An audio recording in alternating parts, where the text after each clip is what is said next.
Hey everyone, this is TJ Starman, and I am so excited to be bringing you another episode of Waiting in the Sky with TJ Starman.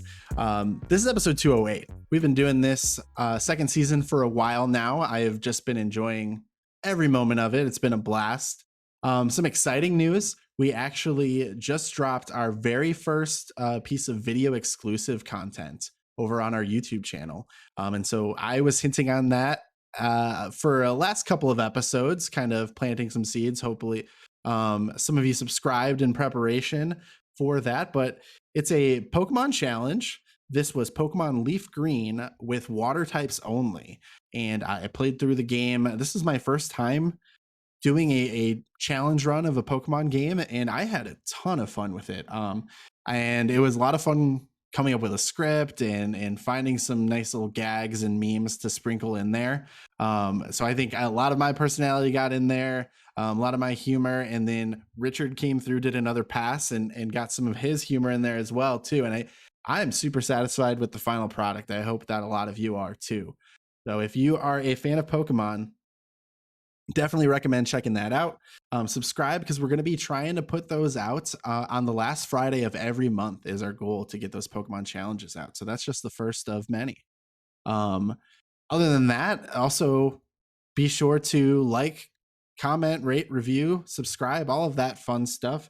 I've said it before, but we're still small. So every single one of those actions helps us out immensely, helps me grow, but also kind of helps me perfect things a little bit. I don't want to use perfect, but improve things as we continue moving forward. It helps me see, what do people like? Where can we improve? Is it worth my time to improve these things? So if you have the time to do any of those, definitely appreciate it.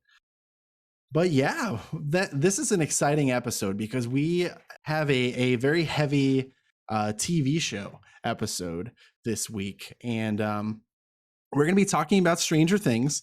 And so Stranger Things, usually it drops its whole season all in one day for you to binge through.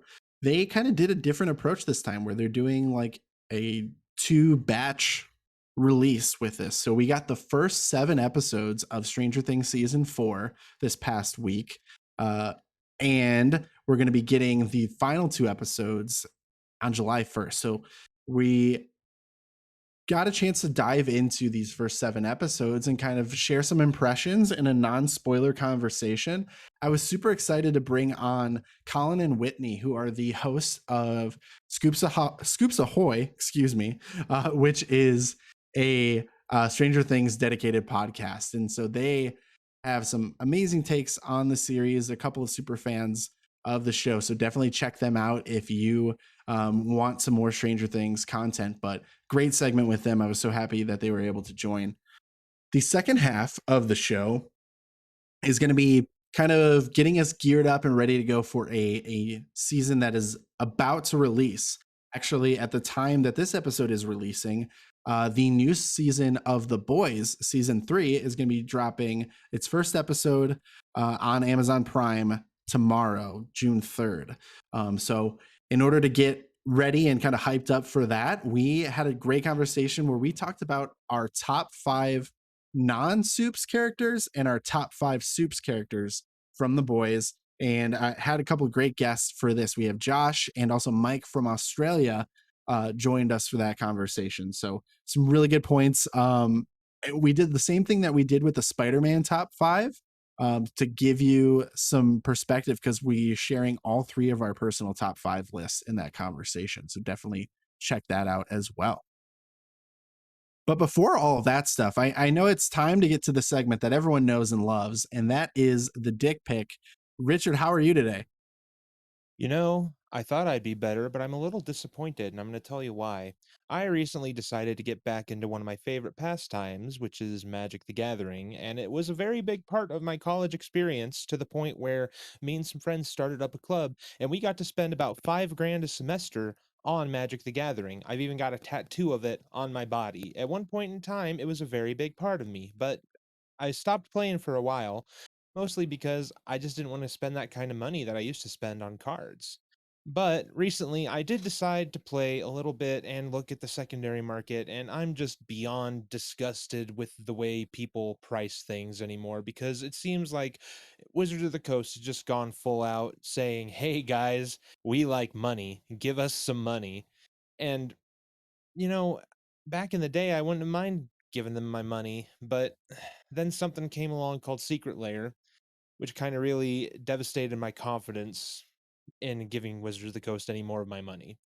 And to get into why Secret Layer is a thing, there's a little bit of backstory required here. Way back in the day, there were some sets that had some pretty good cards and they had some good art. And everyone was like, wow, this art's pretty good. Let's collect these. And a good example would be full art lands. Like a land card is something that you need to play your other cards, and a basic land is like a penny. But then there were full art lands where the entire card was covered in really beautiful art. Well, those at one time were about $2 to $3 a piece, depending on which ones you were looking at, because they only came out in one set. But then, when Wizards of the Coast decided to make a set which revisited that plane of existence that that set was located on, they made some more full arts. Everyone was like, hey, thank you, Wizards. We like this. We like it when you give us stuff with cool art on it that is also functional. And they said, oh, really? Well, let's just fuck you to death with cards that you're going to want and we're going to pay a premium price for.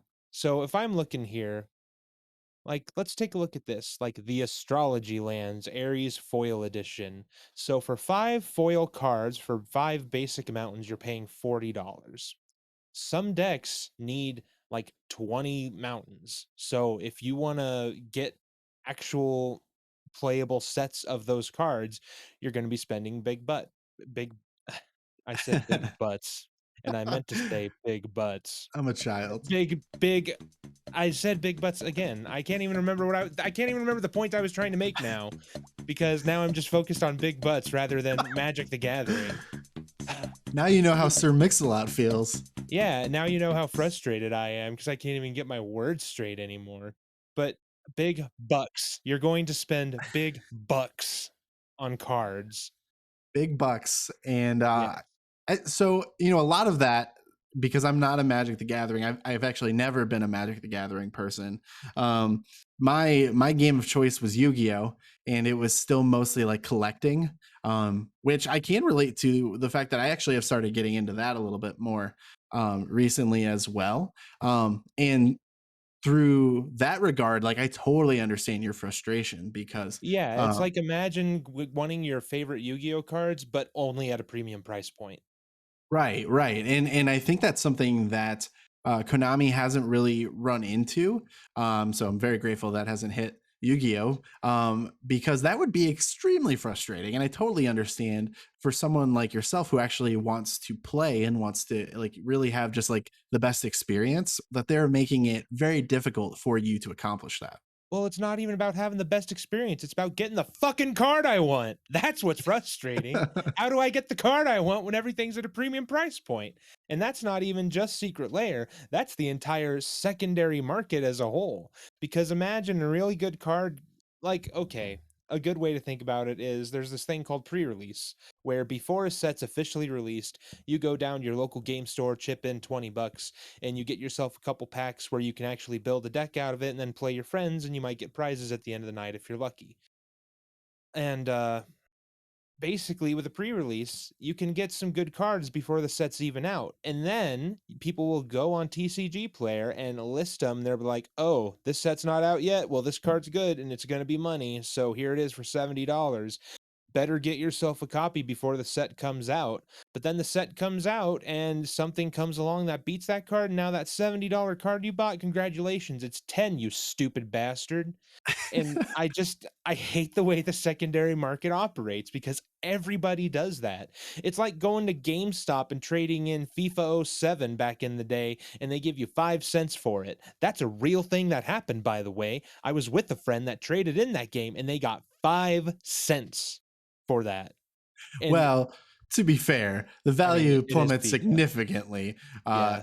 the minute that the next game is released, because it's literally the same game just with updated rosters, and everyone wants that version. Uh, but go on. No, you're absolutely right, but it's kind of the same way with Magic, as everyone wants the next best card. And don't get me wrong, once in a while, Wizards will come along with an actual good card that defines a set, and everybody does want to pick it up. But then it just becomes a point where it's like, okay, I want to go put together this commander deck and I need this one card. Oh, that card's $500. Well, fuck me, am I right? Or if you really want to go down the rabbit hole, there are people that play a format called Legacy and they spend upward of $3,000 on a deck of Gosh, 60 cards. that's outrageous. Yeah, but people do it. You know why? Because they just want to play the game. Because they want to be the very best. Yeah, like no one ever was. But unfortunately, that's how the entire secondary market is. Everyone wants to be the very best. And to be the very best, obviously, you'll be the very best with the most expensive cards. It's like skins equals wins in League of Legends or Valorant or that same stupid shit. And then Wizard goes and decides to make this thing called Arena, which is great. It's a way to play it online, but it becomes kind of freemium, and then you need to buy packs and get cards that way, but there's no marketplace for it yet. So get the cards you want, you have to buy packs, and that's the money pit right there.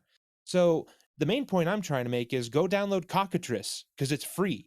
You can just get every set of Magic that's ever been released and go play it for free right now. And Wizards of the Coast hates it. They've tried to shut it down several times, but they can't because it just keeps coming back. So if you want to get into Magic the Gathering now, go get Cockatrice. Better yet, go get X-Mage because it even automates the entire process for you and plays a lot more like MTG Online.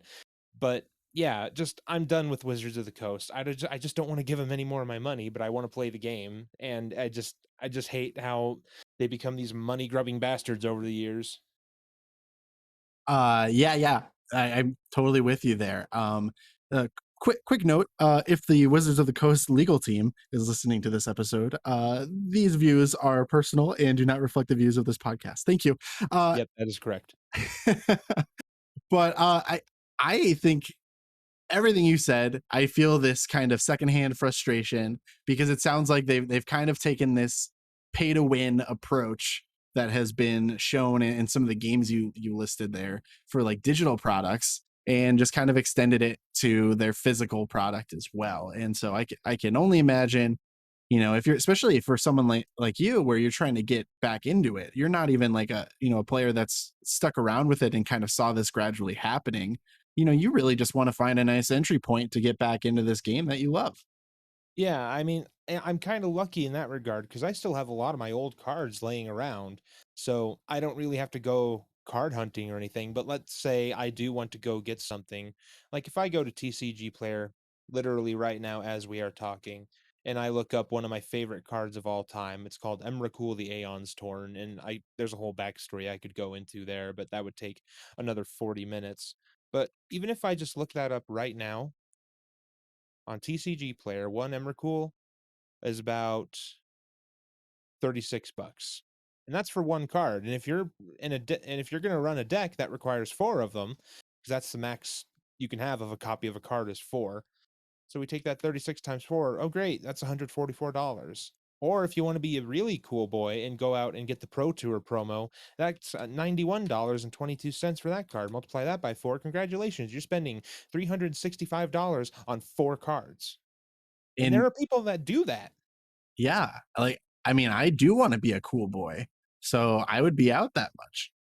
I know, but it's just it also becomes this thing where you go to tournaments and some guy just slaps down his foiled out deck and he's just like, "Check this out, boys." And everyone's just kind of like, "Oh my god, what a fucking man." Oh.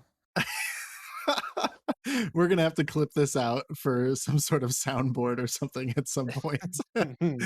But no, I'm totally, I have your back 1000% on this because I will never forgive Wizards of the Coast for changing Yu-Gi-Oh cards from magic cards to spell cards.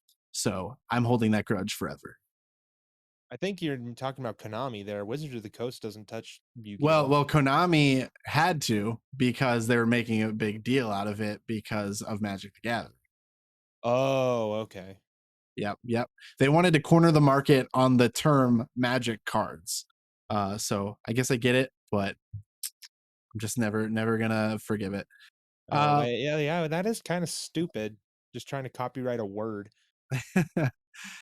But yeah, Richard, thank you so much for bringing that up. It was nice to get a glimpse at a different card game fandom that I am not a part of. I'm very distant. I feel like I'm pretty distant from the Yu-Gi-Oh fandom, but obviously very removed from what's going on with MTG. So, very interesting to hear that and get a glimpse behind that curtain. Yeah, it's a hell of a scene to be in. Before we end this, I do have one really funny story about Magic: The Gathering that I can share. Back Yeah, when I let's was hear it. playing, I went to a tournament up in Rapid City, South Dakota. It was called States, and it was just like something that a company called Star City Games does. They're not a subsidiary of Wizards, but they do a lot of trading card game stuff. Like they sell a lot of Magic stuff, they sell a lot of Pokemon stuff. They're basically like a giant game store. But they had a tournament going on in South Dakota, and it was for the format called Modern, where you can use cards from the recent sets and the past sets up to a certain point. And so our first game of the day, I'm playing this guy, and I look to the table next to me, and there's a brand new person playing against a seasoned veteran. And so this brand new person is getting absolutely spanked because this other guy sitting across from him is telling him how the game actually works. And he's not being real nice about it either. And at one point, the guy across the table goes, "Hey, man, you don't have to be a dick about it." And they just start arguing with each other. And a judge has to come over and say, "Guys, you have to stop or I'm going to DQ both of you." And so they eventually calm down and finish out their match. And me and the other guy, we're playing. We're just going, "Oh my God, what is this?" And at the end of the match comes, new guy gets spanked, and he stands up and as before right before he walks away, he goes, "I just want you to know you have a real attitude problem." And the man across the table from him said some words that I will never forget. He goes, "It's called RTFC. Read the fucking card." And they just start screaming at each other again. And the judge comes over and he's like, "Get out. Just get the hell out. I'm not dealing with this shit anymore." And that moment has stuck in my mind to the point where now if I'm playing Magic with someone and they don't know what's going on, I just repeat RTFC, simple words to live by. I love it. I love it. It's going to be everyone's motto from here on out. Yeah, and that's just the tip of the iceberg. I could go on all day.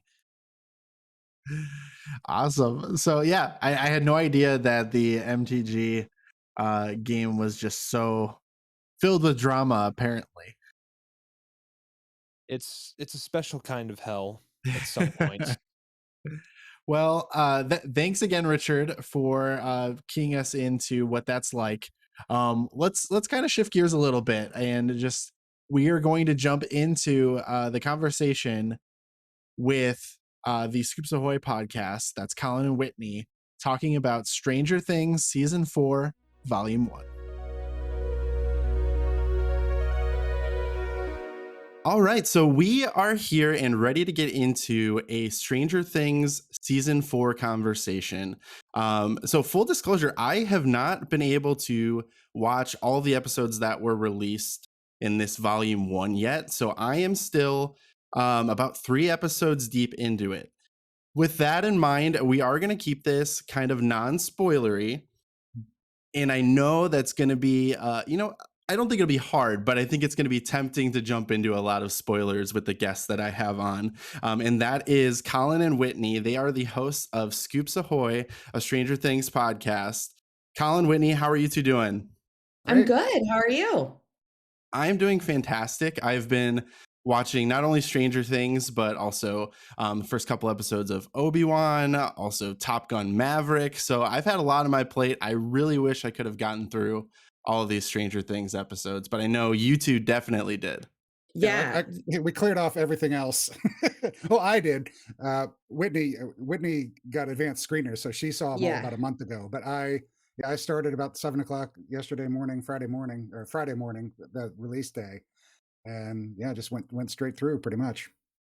Yeah. That's awesome. Yeah. So, peek behind the curtain. We're recording this on Saturday, May 28th. So we are, I guess it's a little over 24 hours of the first 7 episodes of this season being available. Mhm. But before we get into season 4 stuff, I want to just kind of frame the conversation a little bit and learn a little bit more about you two. If you can share a little bit about your experience with the show, kind of when you found it, what your reaction was, what it's been like through 3 seasons, and now the start of a 4th.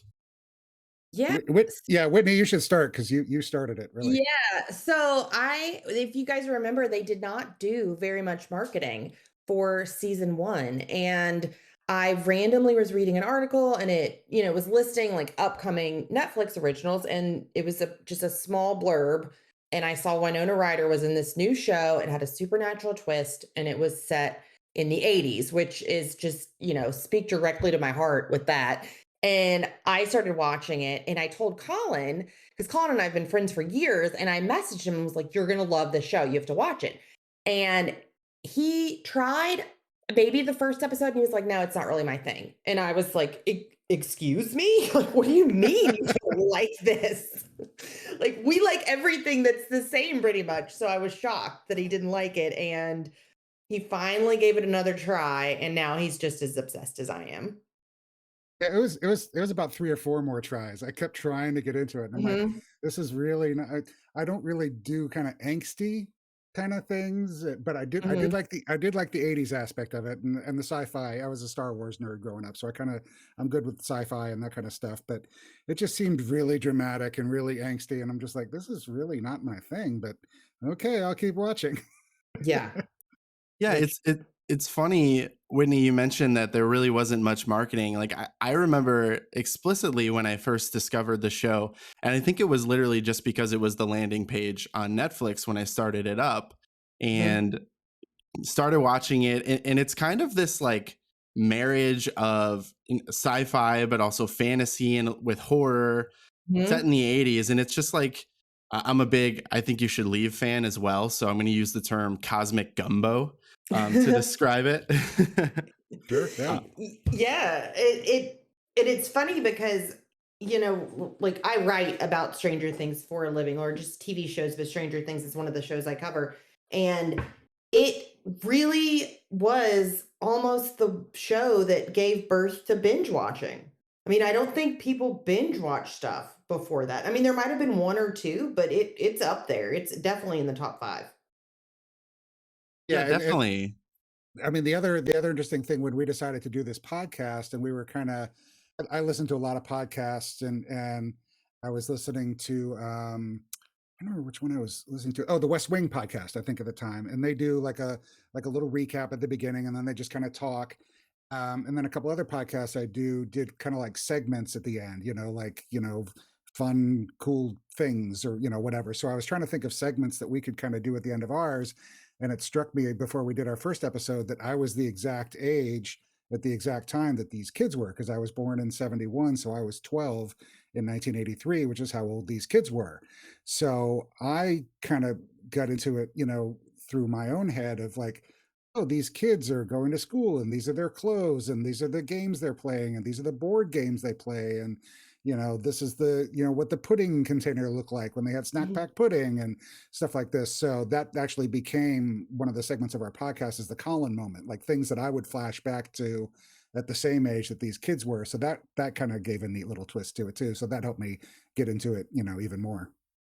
That is really cool because I think the other major component to this show is definitely nostalgia, with that setting, and not only just the time in the 1980s, but just with the influences of the time. You get a lot of like Halloween kind of themes Mhm. in there for sure. Even like the font of the like the episode titles and everything like that. Like, and so as someone who like I'm a big horror fan, and to pick up on those little things in this show from the very beginning just added a little fuel to the fire. And so I've loved following this show. I've definitely binged each season at like as they've released. It is that kind of the formula you think the show is best consumed, or do you think spacing it out is the better way to go? I'm torn. I feel like I'm biased because I love this show so much that they could literally play Stranger Things on my TV for the rest of my life, and I'd be like, yes, I just want to watch these people go through their everyday lives and I'll be satisfied because I love them so much. But I was telling Colin earlier that when I got the screeners, so Netflix sent me the first four, and we were really confused. Everyone that got the screeners was confused because we thought that they were going to do like a 5-4 split. Like that was the rumor going around. I think Variety had even published an article saying that they were going to split them 5 and 4. And so I was like, well, maybe they got it wrong. Maybe it's 4 and 5 because where four left leaves off is an appropriate. They could have stopped there. And then a week later, I got 5. And then a week later, I got 6 and 7. So I was so confused as to why they were sending them out at this rate and why they were doing this. And so I really didn't get to binge watch them all at once this time. And it kind of prolonged the bliss, I guess I should say, of watching them because I took my time and I had a chance to rewatch, episodes 1 through 4 if I wanted to before I got 5, 6, and 7. I got a chance to rewatch 5. It was a different experience this time. I mean, that's another thing too, the testament of the show, because I watched obviously everything all the way through when it launched. It took a while to get going, Yeah. but once I did, and then I watched it again, a couple years later, and then before each season, I would rewatch the season before, and then before we did our podcast, I rewatched the entire series, and then before we did each episode, because we do an episode by episode recap, so we'll take one episode and we will really dig into that one episode. The songs that are playing in the background, the fashion, if there were movie references, if there were, locations, were they real locations, were they made up locations? And she and Whitney will give me homework, like trivia questions and stuff like that. So we go each episode. So I've seen every episode at least a dozen times, probably more for some of them. And it's just a testament to the show, first of all, that I can do that and I still enjoy it. I'm not sitting here going, oh, I gotta watch episode 6 again. Okay, here we go. Let's. So then when I heard that they're doing 9 episodes and then they're going to split it over 2 volumes, and then after that we heard, well, each episode is going to be more than an hour long, and then the finale is going to be 2.5 hours long, and where's the split going to be, and all this kind of stuff. And then when Whitney had all of the screeners, she gave me the show times, and they split it 9 hours for volume 1 and 4 hours for season 2. I'm like, well, that's really kind of an odd split. So now I'm looking forward to the end of episode 7 going, well, what are they going to end on? But she's right. I mean, it could have ended up after episode 4. It could have ended up after, 5. So I'm not really sure exactly. I mean, yes, episode 7 does have a good breaking point too, but I mean, they really could have split it anywhere. So yeah, I'm a little curious as to why they did the kind of the 7-2 split. But regardless, I mean, we've gone through all 7 episodes. We recorded our first initial thoughts podcast ourselves, and then Thursday we're launching our recap episodes too. So yeah, it was just kind of an interesting split when she told me that. I'm like, first of all, I'm like, I gotta sit there for 9 hours and watch the show all day Friday. But it was great, and it was kind of funny when we were doing our podcast earlier, like our first initial thoughts podcast, because they all blend together. I'm like, I can't remember what was episode 4, what was 3, what was 5, what was 6, because I couldn't remember where the breaks were because you just watch it straight through. So that was kind of fun too, because it just came off as like a 9-hour long movie essentially. Yeah, I think. Sorry to cut you off, Whitney. No, you're fine. I actually heard that Netflix was the reason for the 7-2 split. I didn't read the entire article, but I read that. I assumed it was for Emmy nominations, but they had wanted to get the good, the ones that they wanted nominated in by May 30th. But I also read an article, or read the title, I should say. So it was saying that Netflix was behind it. That's interesting. Yeah, I think just with my personal experience with it, because going into this one, I hadn't rewatched season 3. So my first time and only time viewing season 3 was when it released on July 4th. Was that 2020? 2019. 2019. It's been 3 years. It's been 3 years between seasons. Yeah.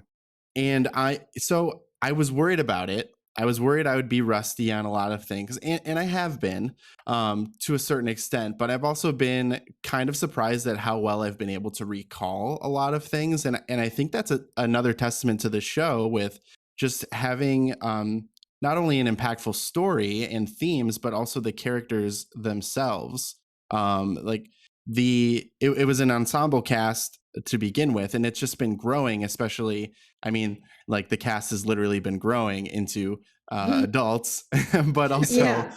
more and more faces being put on screen. And I one of my things that I've really loved, and I think watching these first 3 episodes has really solidified it for me, is the ability that the show has had to not only add characters, but also maintain the existing ones and get you to buy into those new characters.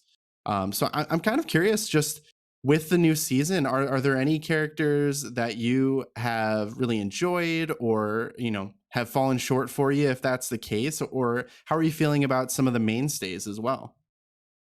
I think we have one of each. Whitney, do you want to do the pro or the con? Y- Yeah, okay. So I'll do the con.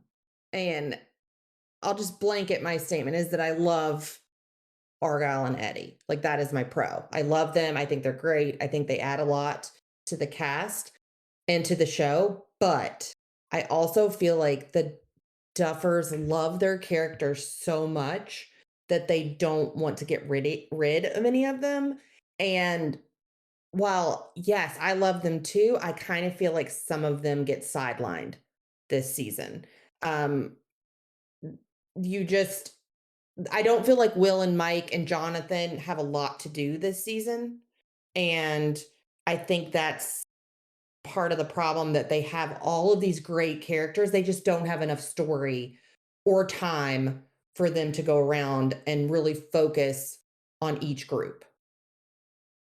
Yeah, we feel the exact same way on this. So I mean, Mhm. I echo that, and I'll take the pro angle, and that is Eddie. I love Eddie to death. I think he's a great addition as a character.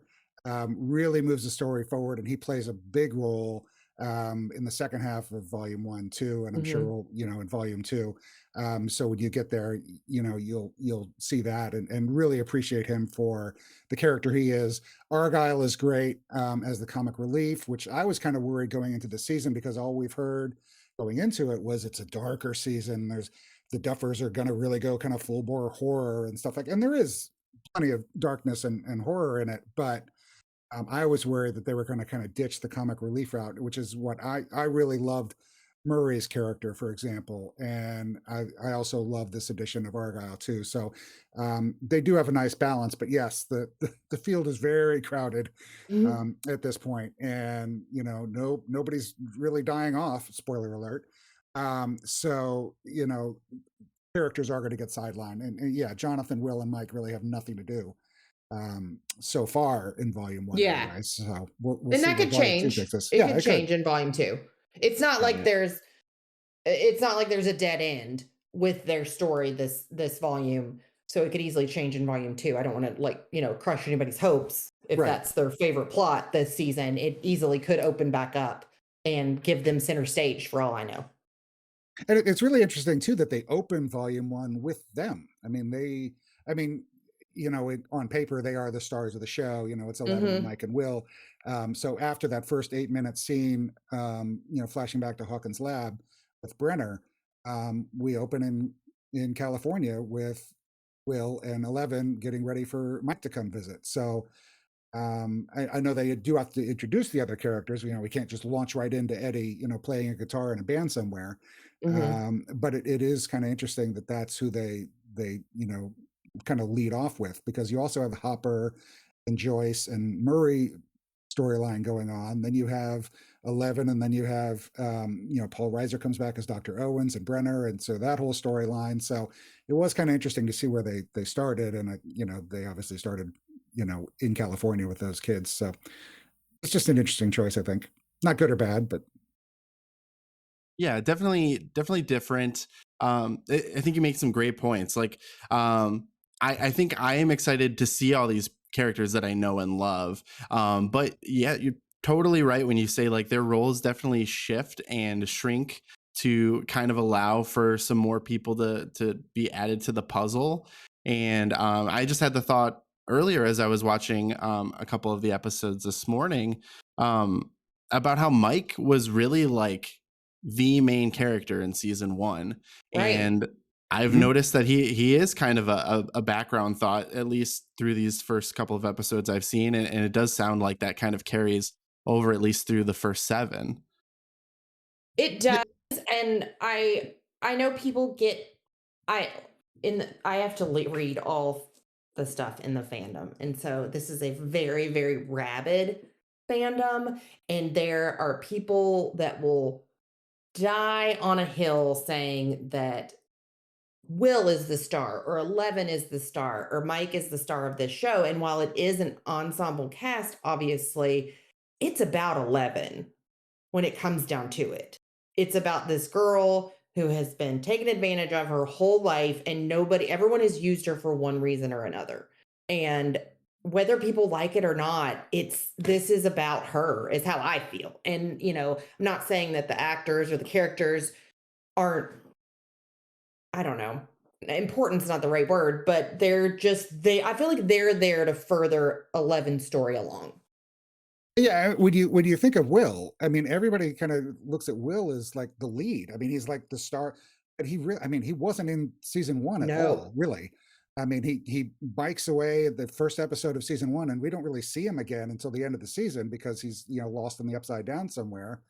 And then seasons 2 and 3, he doesn't really have a whole lot to do either, too. So it's really 11, and it's also kind of evolved with Joyce and Hopper, and then adding Mhm. Murray to that mix, and then Nancy and Steve. And I think we had talked on our podcast too that, I mean, when Steve was first cast, he was, I don't know if you need to bleep this or not, but he was the asshole of the series. I mean, he was the villain essentially, Right.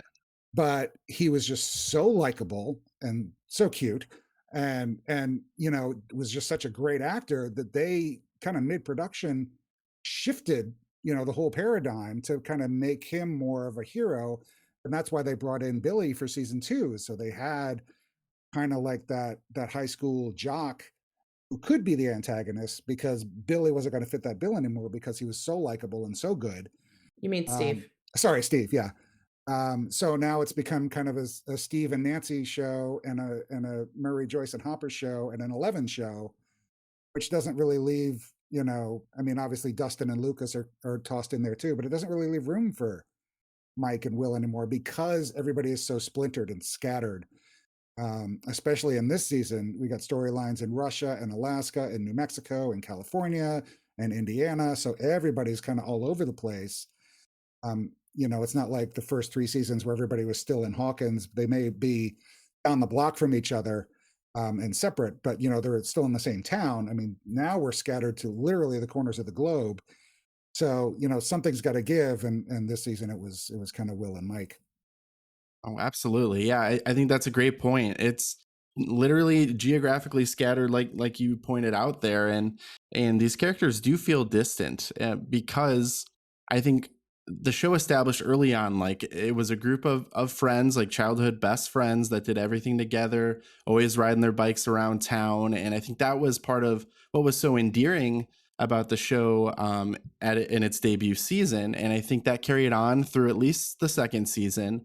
The third season really started to expand the cast a lot, but I think in very good ways. Like, I personally, I love Robin.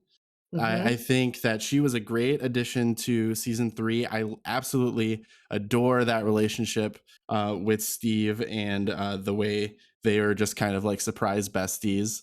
And I mean, Scoops Ahoy, very fitting, with the two of you.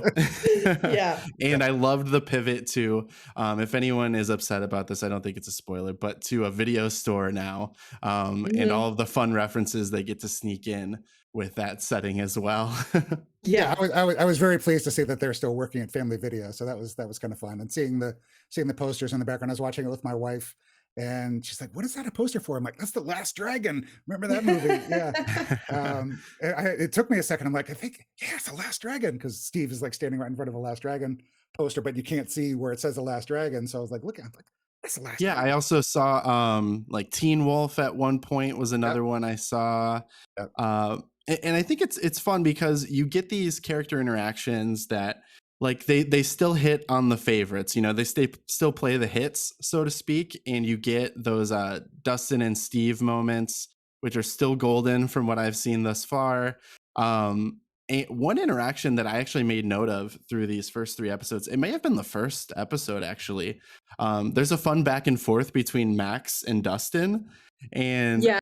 Mhm. I Yep. was like, these two characters, I need more of this, because just like her sarcastic kind of angsty attitude and his like, you know, more pure of heart kind of happy Mhm. go lucky plays so well off each other. I Yes. love it.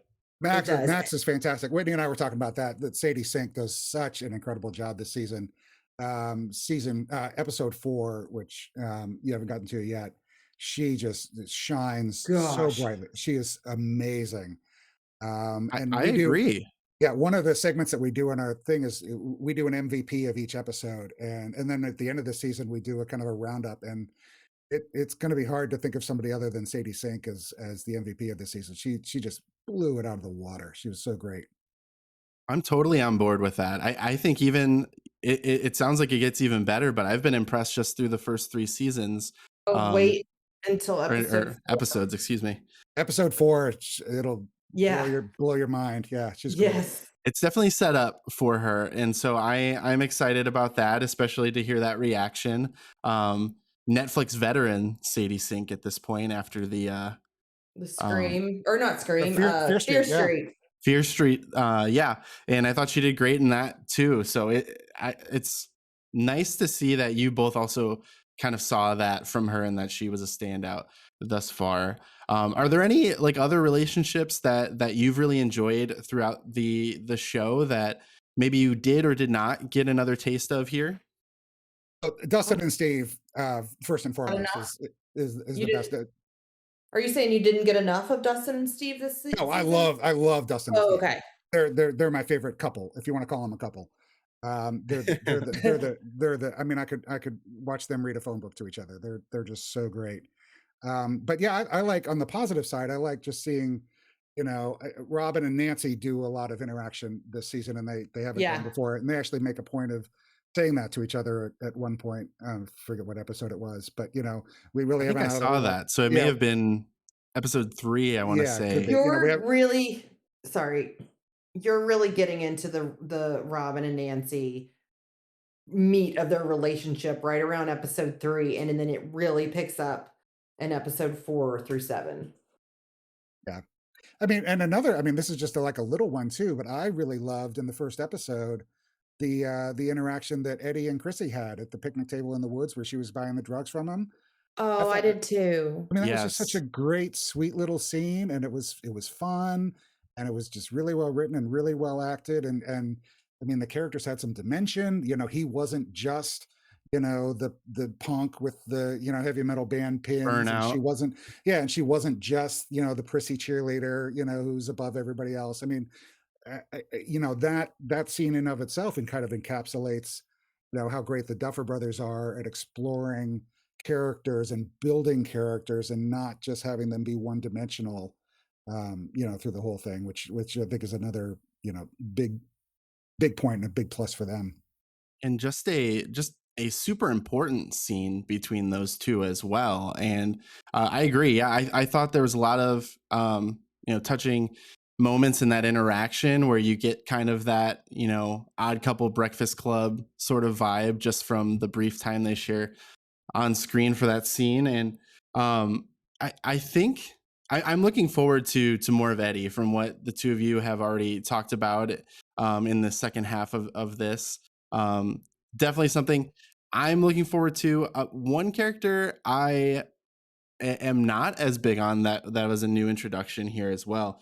And Colin, you mentioned the need to have kind of the like bully jock prototype character in the mix, and it seems like this season that's Jason. It is Jason. And I've Jason. not liked Jason so far. Now, No, in a sense, you're not supposed to, but yeah, go ahead, Whitney.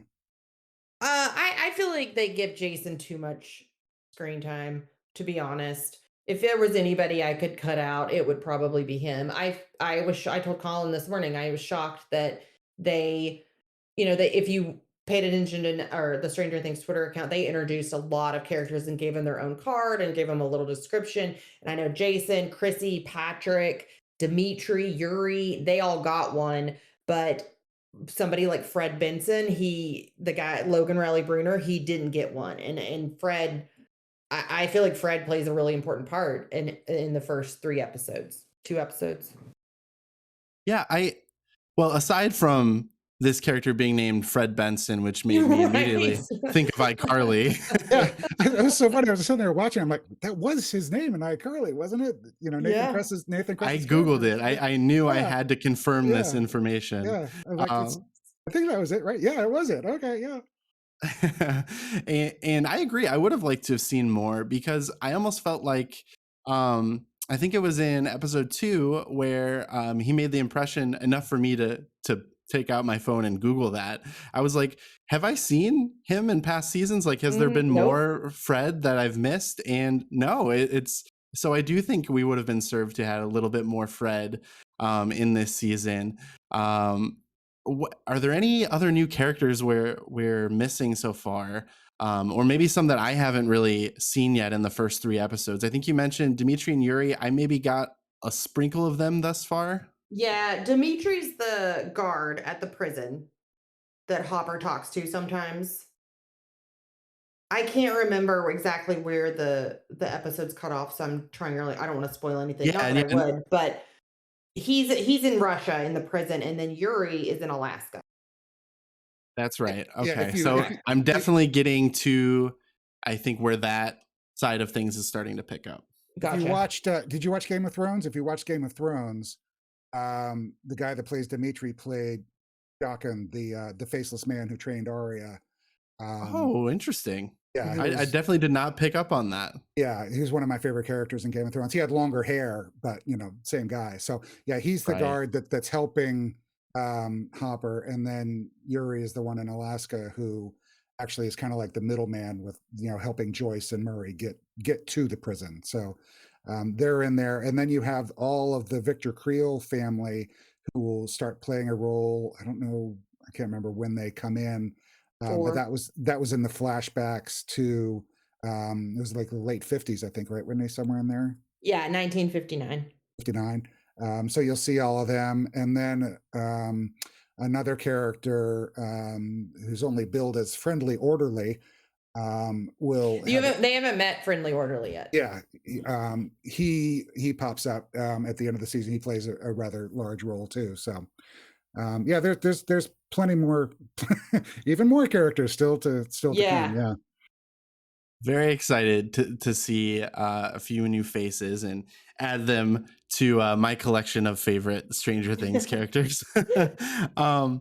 Let's see. I was just thinking about something as you were talking about that, and Victor Creel. So that is Robert Englund, correct? Yes. Correct. So I mean, that's just like the ultimate kind of homage to 80s horror, to literally have Robert Englund playing a character. Robert Englund came to the Duffers and asked if they could write him in, if he could play a role in the. Really? Yes. They did not search him out. He actually came to them. He loved the show and wanted to be a part of it.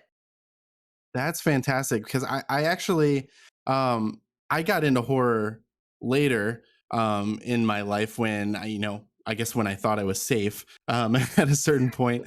And so then I started doing like more of a dive into older horror movies. And I think it was within the last couple of years where I watched every Nightmare on Elm Street movie and just had such an appreciation for Robert Englund and what he did with the character of Freddy Krueger. And that character is not iconic the way that he is without Robert Englund. So super excited to see him introduced later on. And that's a great little anecdote that I wasn't aware of that. That's Yeah. super that's And super exciting.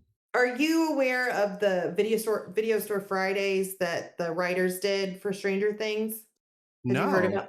So there is a tweet from Stranger Writers, and it is a picture of a whiteboard, and it has every single movie that they watched during while writing Stranger Things 4, and they posted it as saying the formula for Stranger Things 4 is somewhere in here. And it's really neat to go in and look at what movies helped inspire or helped, was kind of they kind of, did a little wink wink at in Stranger Things 4. And I think it's Nightmare on Elm Street 3 that's Dream Warriors. That was a huge influence, and I feel like you can totally pick up on that Yeah. in Yeah, now that episode you mention 1. it, for sure. And if you listen to the music that plays when Vecna has his incident with Chrissy, or he's talking to Chrissy, it is very, like, it has got a hardcore Nightmare on Elm Street vibes. And just the lighting, and Freddy Krueger basically helped inspire everything that happens in Well, with yeah, Vecna. you see his, you see his fingers Mhm. unfurling, they're kind of like, kind of like the long, blade fingers and that kind of stuff. So yeah, there's all kinds of that stuff in there. And it's so Yeah. great. We'll send you a copy of that picture, TJ, so you can post it on your socials for everybody Oh, to take a look yeah. at. Yeah, Yeah, I've got absolutely. it. Because I will definitely get a lot of enjoyment out of checking that out. I love picking up on those influences, and knowing what to look for will make that more of like an I Spy game for the rest of the season. So that's Mhm. awesome. Whitney, you also mentioned Vecna, who is like this iteration of the big upside down villain Yes. for season 4. What has your impression been thus far? The cast all said, this is going to be the scariest season. And I 100% think that they delivered on this. There is no doubt in my mind that Vecna is scarier than the Mind Flayer, than the Demogorgon, than the Shadow Monster, and just his, I don't know if you want to call it his calling card with how he leaves the people he kills. It's horrifying. And it really, I love horror. Like, it is my favorite genre. That's pretty much all I watch. And the end of episode 1 literally made my jaw drop. And, I popped a hand over my mouth like, oh my gosh, like, I can't believe they just did that. So I think that anybody that doesn't do their research that let their kids watch this show previously are going to regret everything if they let their little kids watch season 4. It does get rather grotesque pretty early on. Like, I've definitely seen what you're talking about. And I agree. Yeah, it does kick it up a notch to a whole nother level. Colin, what has your take been so far?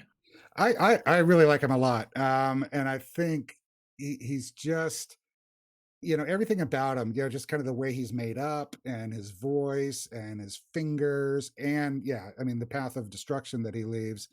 I think they do a good job, because in the past we had, like, the cute little D'Artagnan that Dustin played with, that would grow up into this thing, and sure, he ate a cat, sure, but it's just, Sure, no big deal.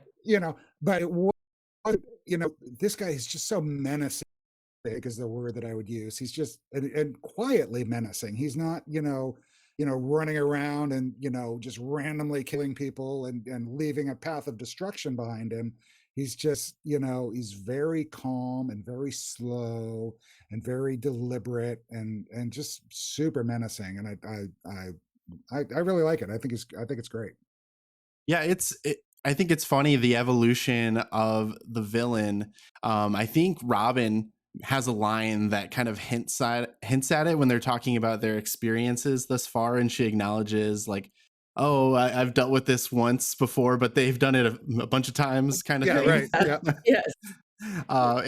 I died when I heard that line. I thought it was great, and I love when they can get a little self-referential with that type of thing. And it's something they've shown that they're not afraid to make light of some of the history of the series, and I always get a kick out of those moments for sure. So, is there anything that really stood out to you, I guess, from season 4 thus far, that we would be remiss not to bring up. I want to kind of open forum, so to speak, for you two at this point.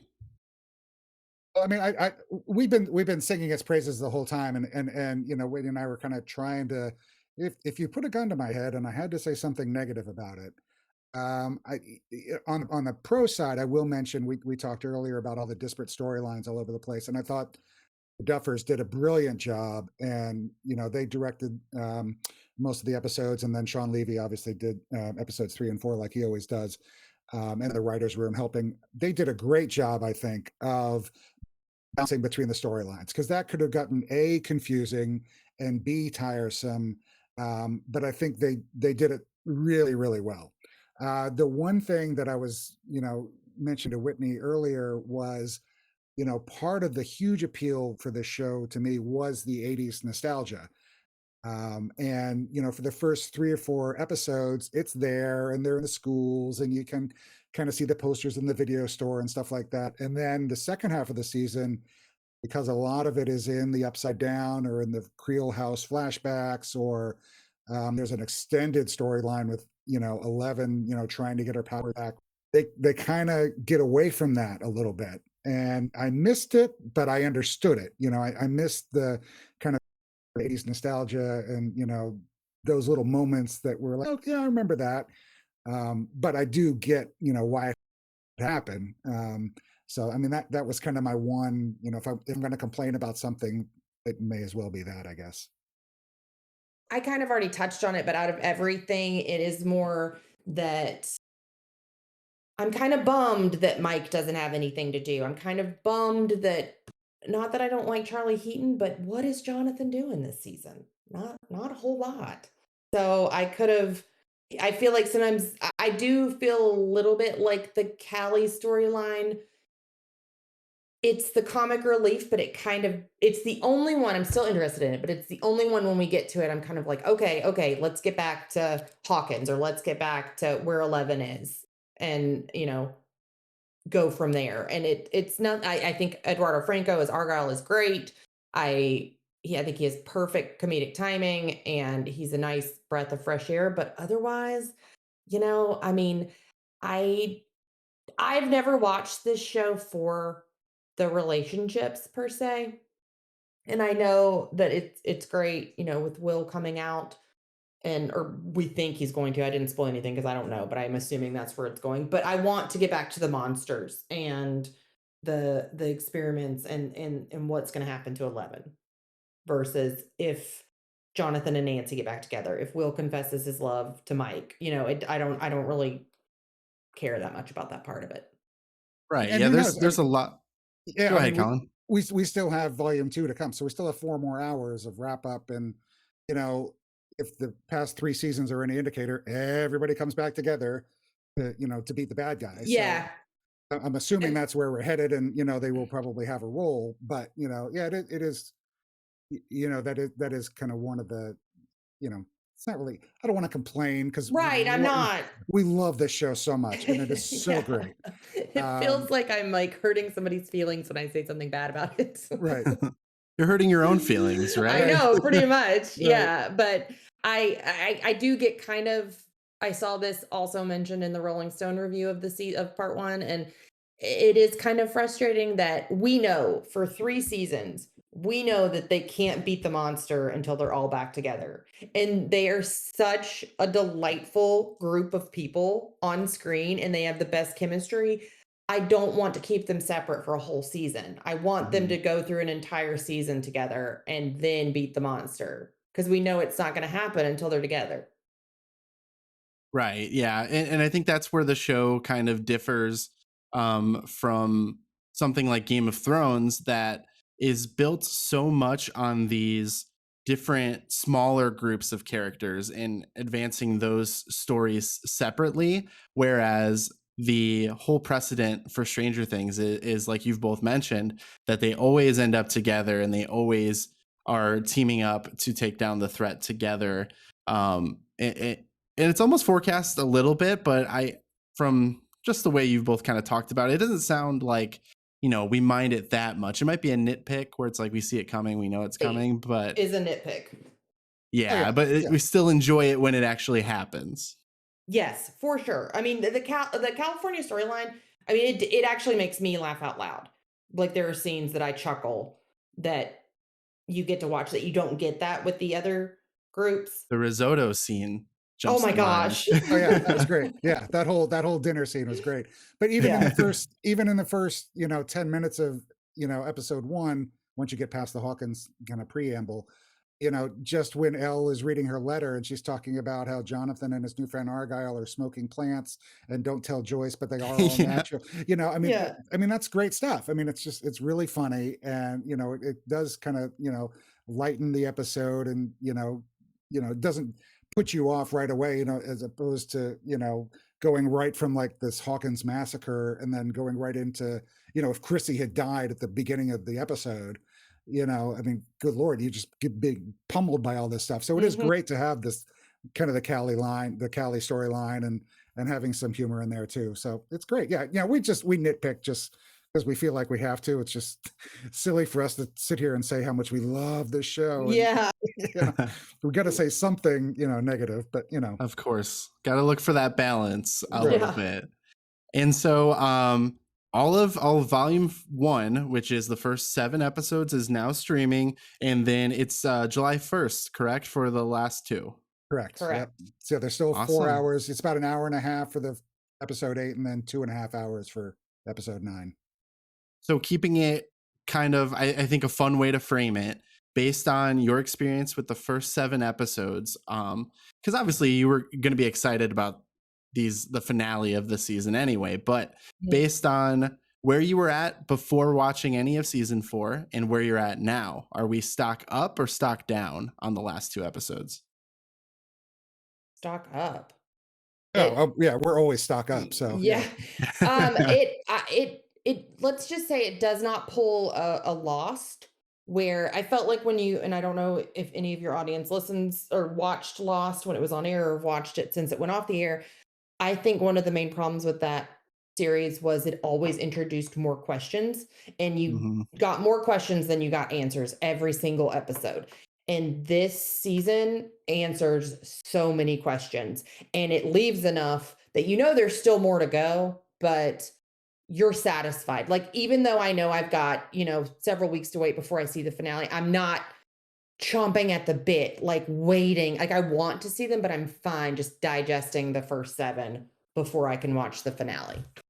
I think picking up on that too. I mean, Lost is a great analogy because I watched Lost when it was on, and I've rewatched it since then, and I always got the sense that Carlton Cuse and Damon Lindelof had no idea where this show was going, and they just kind of wrote Mhm. and wrote, and it kind of, oh, this works, and okay, this works. And it was great. It was a fine show, but yes, it left far more questions than answers. Here we know the Duffers wrote season 1 and had a rough idea of where season 1 was, and then they stopped and they planned out the rest of the show. So they know where the show is going. They know how it's going to end. They have it Mhm. all mapped out. They don't have it all like written to the word yet, but they know where the show is going. So I think that helps too. And we know that there will be an ending and it will be satisfying. And, so it's just the idea of watching something that has an end and watching something that might end here, might end here. Oh, how Yeah. about this? Totally. So there's a big difference between, I mean, those are the kind of the two polar opposites, and Yeah. I'm glad we're talking about Stranger Things and not Lost. I think that's a good point. I think obviously with something like Lost, you have all of the network television pressures, and they're not going to end this biggest show in the world that's making all this money, and it's making all this money because people are asking questions after every episode. And so I think that's a big factor in a show like Stranger Things that is a binging show, is kind of how it was established, where it does kind of wrap everything up with a nice bow versus the kind of question mark end date with something like Lost.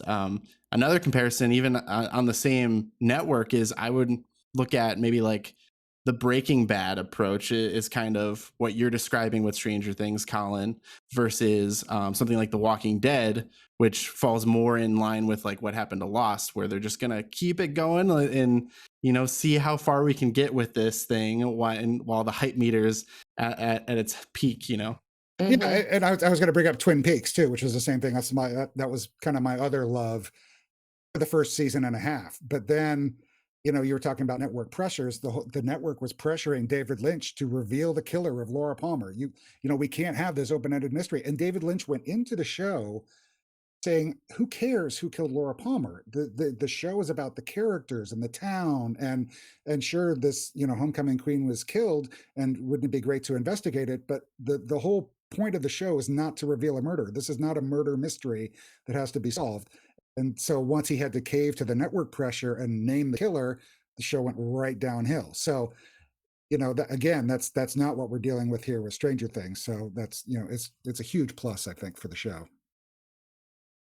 Awesome. Yeah. So Stranger Things, it sounds like those of us that still have some to watch of this first chunk of season 4 have a lot to look forward to.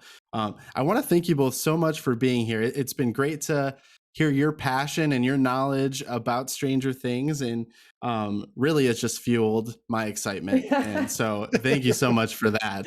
I want to give you a chance. Obviously, you mentioned it a couple of times, but I know your season 4 volume 1 impressions episode is now up, correct? Correct. Yes, it is up. Awesome. And then you're doing those deep dive into each individual episodes. Those are going to be coming out soon as well. Yeah, we'll start our weekly, release of episodes this Thursday and go through them, every week until we finish the series or finish this season. And then we'll take another break and before we start on season 5. Who knows how long it'll be. Yeah, so Thursday, June 2nd will be the first when we deep dive into episode 1, the Hellfire Club. So, and then barring vacations and natural disasters, they'll come out every other week after that. And Yeah. we'll overlap, obviously, because we'll still be talking about volume 1 when volume 2 comes out, because they released it. Had they done a 5 and 4 split, it would have timed out perfectly. But so yeah, we'll still be kind of talking about volume 1 when volume 2 comes out, but we'll get to that when we get there. But yeah, so June 2nd, our first recap. And then obviously all of our recaps for the first 3 seasons are already up on Spotify and Apple iTunes. So you can check those out.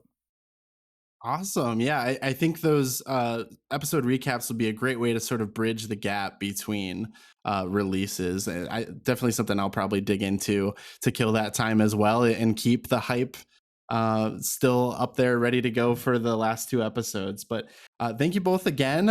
Any last things you'd like to plug while I've got you here? Anything else in the works, or where can people find you?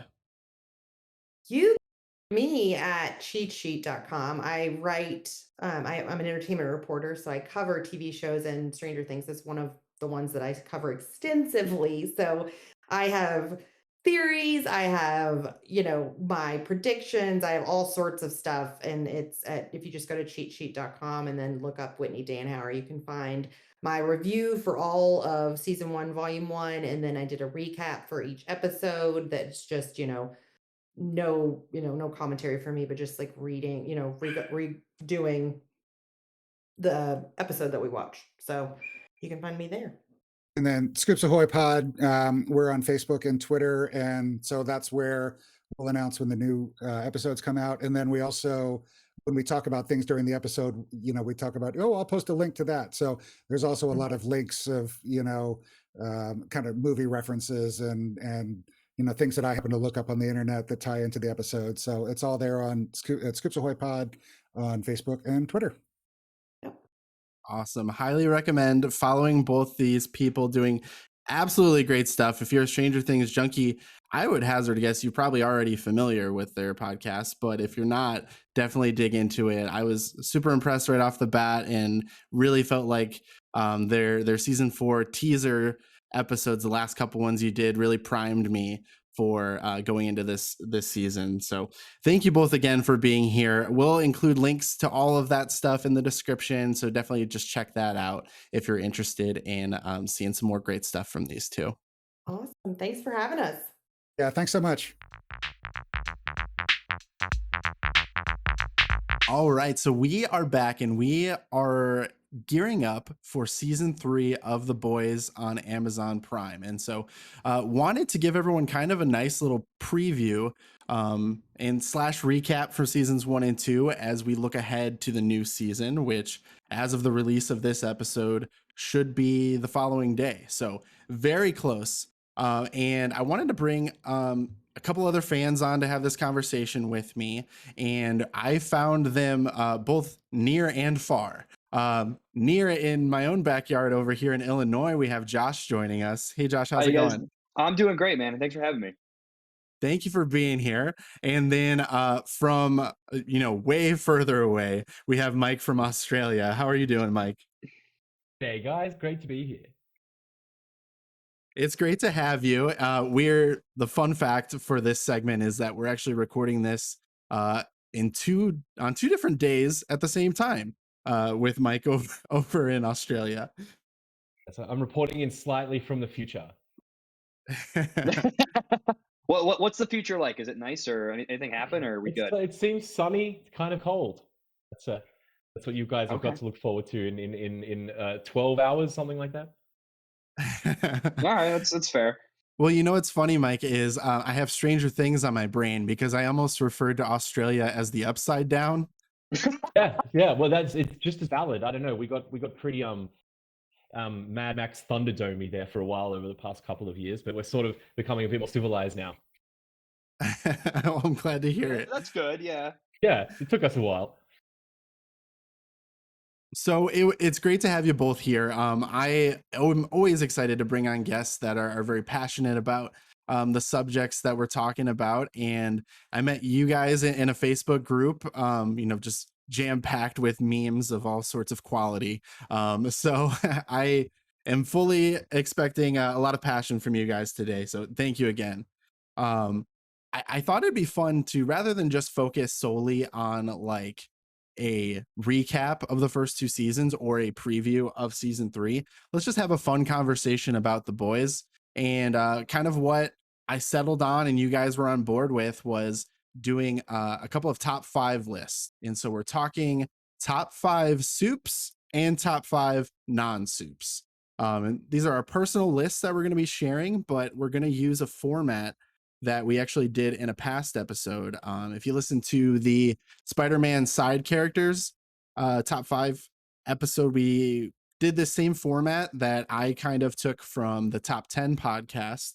And the way it works, and I'm kind of explaining this to myself again just as a refresher, is that we're going to each take turns naming our number 5 on our list and kind of progressing upwards all the way to number 1. But in order to condense the conversation, because there'll probably be some overlap, we're going to have what's called a punt. Now, what that means is if Mike's number 5 is actually higher on Josh's list, Josh is going to call a punt when Mike brings up his number 5. And then we're going to hold off on that conversation until we get to the list that particular character is highest on. Do you guys have any questions about that? That makes sense, right? Yeah, I think that makes sense. I mean, I'll just flag right now. I'm probably going to get something wrong, so bear with me. It's totally fine. It's we are very pro mistakes and learning from mistakes on this podcast. So no worries. We'll just keep chugging along. Perfect. Excellent. Awesome, guys. So I think it makes sense to kind of start off with our non-soups list. And so I'll just go ahead and kick us off. My number 5 non-soup is going to be cheddar cheese. I don't even remember him. I'm not gonna lie. This was a terrible, terrible joke, and I now realize that after I said it. So I just named Yeah, it. man. Even I got to chime in. That was pretty lame. So if Richard has to chime in from the great beyond, it's definitely saying something. So cheese being a food that is not a soup was the joke. Oh God. Okay. So now that everyone is now that everyone is rolling their eyes and getting those groans out, let's kick it off for real. Mike, why don't you start off? Nothing I say will be that cheesy. So like, hell yeah, we're off to a good start. Yeah, I love it. Awesome. My So as my a host, I got to set the bar low, right? Yeah, thank you very much. You got our back. So my favorite non-soup. I fear that my list is boring because I've connected to the show on such a spiritual level now that I'm connecting with the characters with things which I don't even know are there. I'm hearing these kind of like orchestral swells in the background in some of these dialogue scenes, which may not even be in the actual show. But I have to say, my number five favorite non-soup is Mallory from the show version of Mallory. She's such a badass, and she's always, whenever her dialogue comes in, she's always so pointy and sharp and brutal. So I'm going to start off with Mallory, the original boy, I suppose. Okay. Yeah, I liked Mallory. I think was always a really cool character. She's not on my list, but I do like her. I think the best thing about like the show in general is all the characters are really fun in their own way. Mm. Yeah, I agree. Mallory didn't end up on my list, but I certainly respect the choice there, and I totally see where you're coming from. So Josh, let's take it to your number five. Yeah, so my number five is Madeline Stillwell. I know obviously we haven't seen her in a season, but I think her character was just so interesting because she was manipulated without trying to be, and I think that was super cool to watch, especially watching her like her control over Homelander. Like essentially, this woman just had this amazing hold over Superman, and like that to me it was such an interesting dynamic to watch. Yeah, I'm gonna have to cut you off there though, Josh, because that's definitely a punch for me. All Uh, right. Madeline Stillwell definitely made my list, so hold that thought, and we'll get back to her a little bit later on. All right, sounds good. And so my number five was, I actually had Becca at number Oh five, wow. Becca Butcher. Yeah. My thought process here, I mean, we really, season two was like the meat and potatoes of her character, and getting to get to know her. But I just thought there was so much depth there in what she's put herself through in order to be, I mean, essentially in order to be a great mother. And just the way that her relationship with Billy was strained, and it just seemed like a very complex character that I think really adds a lot to the show. So I was glad to see her. I think that's a good one. I saw a TikTok recently that came to mind when you were talking, and it was that sort of like the cliche tropes of the dead partner in these kind of movies, in action movies, and you always have this sort of montage, there's really slow motion montage where there's the lovers, she's in the sheets, the sheets are flapping around her, and it shows her kind of like laughing and walking through the green grass, Right. and all this kind of really cheesy, lame cliches. And I thought that was what Beck was going to be. She was just going to kind of be that character in this series, but she was, I was completely wrong. To your point, the amount of depth that's in that character and how interesting her story is, I thought was really cool. Yeah, she actually almost made my number five because I think it was so cool to watch her. And I mean, and I just respected like she was just a mom trying to protect her kid. And I think that was the thing that stood out to me the most is she was willing to literally face superheroes, these gods of people to just protect her son. And Right. that I absolutely loved that about her character. It was really cool to watch. I hope we get to see a little more of her. Well, and it's obviously, very interesting and kind of poetic, and like tragic with the way that she dies, especially, at the hands of her own son, who she was willing to sacrifice everything for. And so it's just very interesting what they ended up doing with that character. So I thought it was deserving of my number five spot. Absolutely. All right, Yeah, it's my yeah, turn. absolutely. Awesome. So So moving. I'm coming in with Huey's dad as my number four. I don't know if anyone's got that any higher, but Yeah, Huey's dad. I he was almost made tempted. he almost made my number five too, actually. And not really any sort of like a mega brain decision putting him here. He's just fucking funny. It's always good to have that sort of character that would react how we all think, oh yeah, I'll be Butcher, or I'd be, Mother's Milk, or Frenchie, or anything like that. But like really, we'd all be Frenchie's dad. Sorry, we'd all be Huey's dad in this. We'd all be completely in over our heads with no idea what's going on, just trying to be polite to everyone in the room so that we took up as small a space as possible in the story. And for him, for his hard work in representing that, he earned my number four spot. I respect that for sure. Yeah, I definitely was tempted to include Huey's dad, especially it's Simon Pegg. So, that totally adds to the character as Right, well. right. And But then out breaking the fourth wall, the whole idea that Simon Pegg would take the role on, I don't really know the backstory, but I know that the comic book version of Huey was physically based on Simon Pegg, and I believe in some of his older films, in Paulie or whatever it's called, with Alien, he's actually wearing a boys brand T-shirt. I Yeah, think yeah. I might be getting my universes mixed up here, but he's a No, fan. there is a lot of there's a lot of weird overlap there, and I think him being a part of the show, even in just this small capacity, he was so excited, and you can see it. Like he put, even though he was just this kind of really minor character, he was so much fucking fun, and he was Yeah. so cool to see. Yeah, and like he's a Tom Cruise actor. He's in a Mission Impossible movie, so they don't really waste their time with these sort of little indie projects. So it's Yeah. cool that he's done that. it was out of pure passion and love, and I Yes. think that definitely comes through. Yes, it 100% shines through. Awesome. Josh, who you got at number 4? All right, so my number 4 is Mother's Milk. Yeah.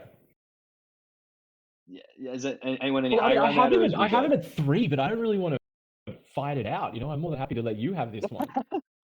So you don't have to fight it out is the good news. So we'll it happened early on, Mike. So we're good. But okay. So yeah, we'll just come back to Mother's Milk once we get to number 3 on Mike's list. So I guess I'm up next then with my number 4. I feel like this might be a punt. I don't know how everyone feels about kind of protagonist syndrome, but I had Huey at number 4. Yeah, I got to punt that one. I'm Huey's not even on my list, and that was a point. Really? Yeah, he's got to get his shit together. Wow. That's actually that point well taken. He does need to get his shit together. Exactly. So I'm not condoning his behavior on my list. No, he's definitely on my list. I love him. So if with a punt on Huey, that brings us to Mike's number 3, who spoiler is Mother's Milk. Oh man, what an amazing character! And I read all these these stories, and none of them have a character like Mother's Milk in it, which I think is so amazing. He's just it's so full of integrity and morals, and he's always right. It's never like an ironic right or a patronizing right. He's always just got some story that he can connect to the current situation to sort of explain why he's right. And the way that he talks about how their superpower is the fact that they care, and just the way that he explains himself is so incredible, and he's so well written. Another example of a character that's kind of, oh god, am I about to say this, better in the TV show than from the comic book? I think he's so good, and there's just so much texture to that character that I think Mother's Milk is an absolute top 3 for me.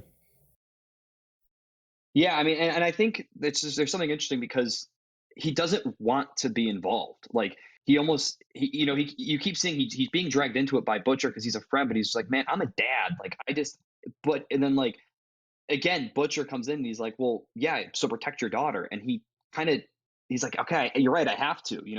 She can't live in a world with these superheroes like this. Yeah, absolutely. Yeah,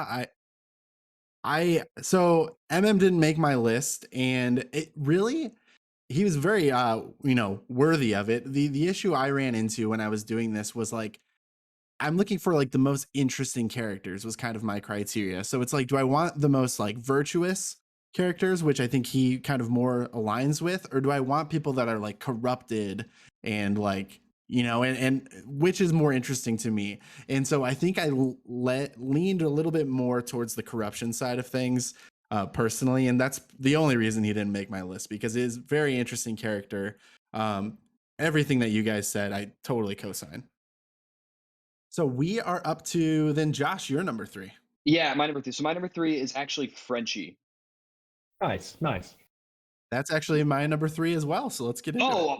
Perfect. Yeah. So I mean, I love Frenchie. I think because when you meet him, it's kind of the same thing where he's just this criminal, this guy who's just trying to do his work. He's all right. I'm a criminal. I'm this badass. And then he meets a girl who he just wants to help, and he just had this character arc that's super cool to see, where he went from to an actually caring person and someone who actually genuinely cares about what Vought is doing. and that was super cool to see. And I loved that they did that. And he just genuinely starts caring about these people who are being turned into superheroes kind of against their will. Yeah, I totally agree with all of that. I think, like you kind of said, he comes across, he's introduced as kind of like a callous, like low life. That's like, this is just a guy that you work with as a means to get things done, and then it quickly, U-turns on that. And he is the first one to care for Kimiko, and I think it's really interesting with the show is that I think he probably has the most interesting relationships with other characters if I, take a step back and look at all of them, because I think every interaction he has, whether it's with Kimiko, whether it's with Butcher, whether it's with Huey or MM, like they're all very like unique and just like genuine relationships. And I have really enjoyed, like, anytime there's a scene with Frenchie and one other person, just really like absorbing the way that he interacts with that person is very entertaining to me. Yeah, I agree. I agree. He's an incredibly powerful character, and then even down to his drug use, how he'll, I don't know what you guys call it in North America, but in Australia we call it candy. I think they call it candy flipping in the show. I'm not endorsing this behavior, but this is what the kids say. But when you take acid and MDMA at the same time, it's like just hearing him say it just makes your palms sweaty, and then just watching him having to deal with a soup. Imagine having to do anything in your day-to-day life on acid and MDMA, let alone kind of wrangle an invisible superhero. So it's really intense watching him Right. just navigate this shit. It's like, oh my God, man, you're making it so much harder for yourself. But then he does brilliantly, and he would have been on my list, but it's too similar to Mother's Milk in my books. I would have just basically been repeating myself. But I agree. Yeah, it's a great point you bring up, because I think, you can kind of think of the functional pothead that you've maybe encountered at some point in your life, but just elevate that times like 10. Like he's the Shaggy, right? Right. He's the Shaggy of this group. Yeah. That's a good way to put it. Yeah, I like that. So that brings us then to we're up to our top twos. Mike, who's your number two? Well, I think that we're also going to have some bit of crossover with number one, aren't we? Like, I'm kind of waiting for this number one, this name to be said. But anyway, we'll figure that out when we need to. My number two is Stan Edgar, the big bad boss of Vought, who Oh yeah. who is just such a badass, and so many of his little lines stay with me. I have these like flashbulb memories of like shit he says, these little one-liners. All the way down to when he's in the church of the collective. Is that what it's called? I mental blank. And he's like, no, when he's like Fresco, and the guy's, he's like, no, thank you. I hate this stuff. And it's just and he breaks this rule, this unspoken rule that gets set up for the entire season, where you're like, you can't offend this head of the church. And then Ed just kind of sits down and goes, no, fuck you. And then he continues to do whatever he wanted to do anyway. Then even to some of his social commentary, which I thought was pretty incredibly powerful, which I know a lot of people, there's the opinion of sometimes we don't need this stuff in these comic shows. But when he has that line, about like being outraged is a white man's privilege. He doesn't get to be mad at all these things and all this kind of stuff. So I thought Stan Edgar, really, really cool character.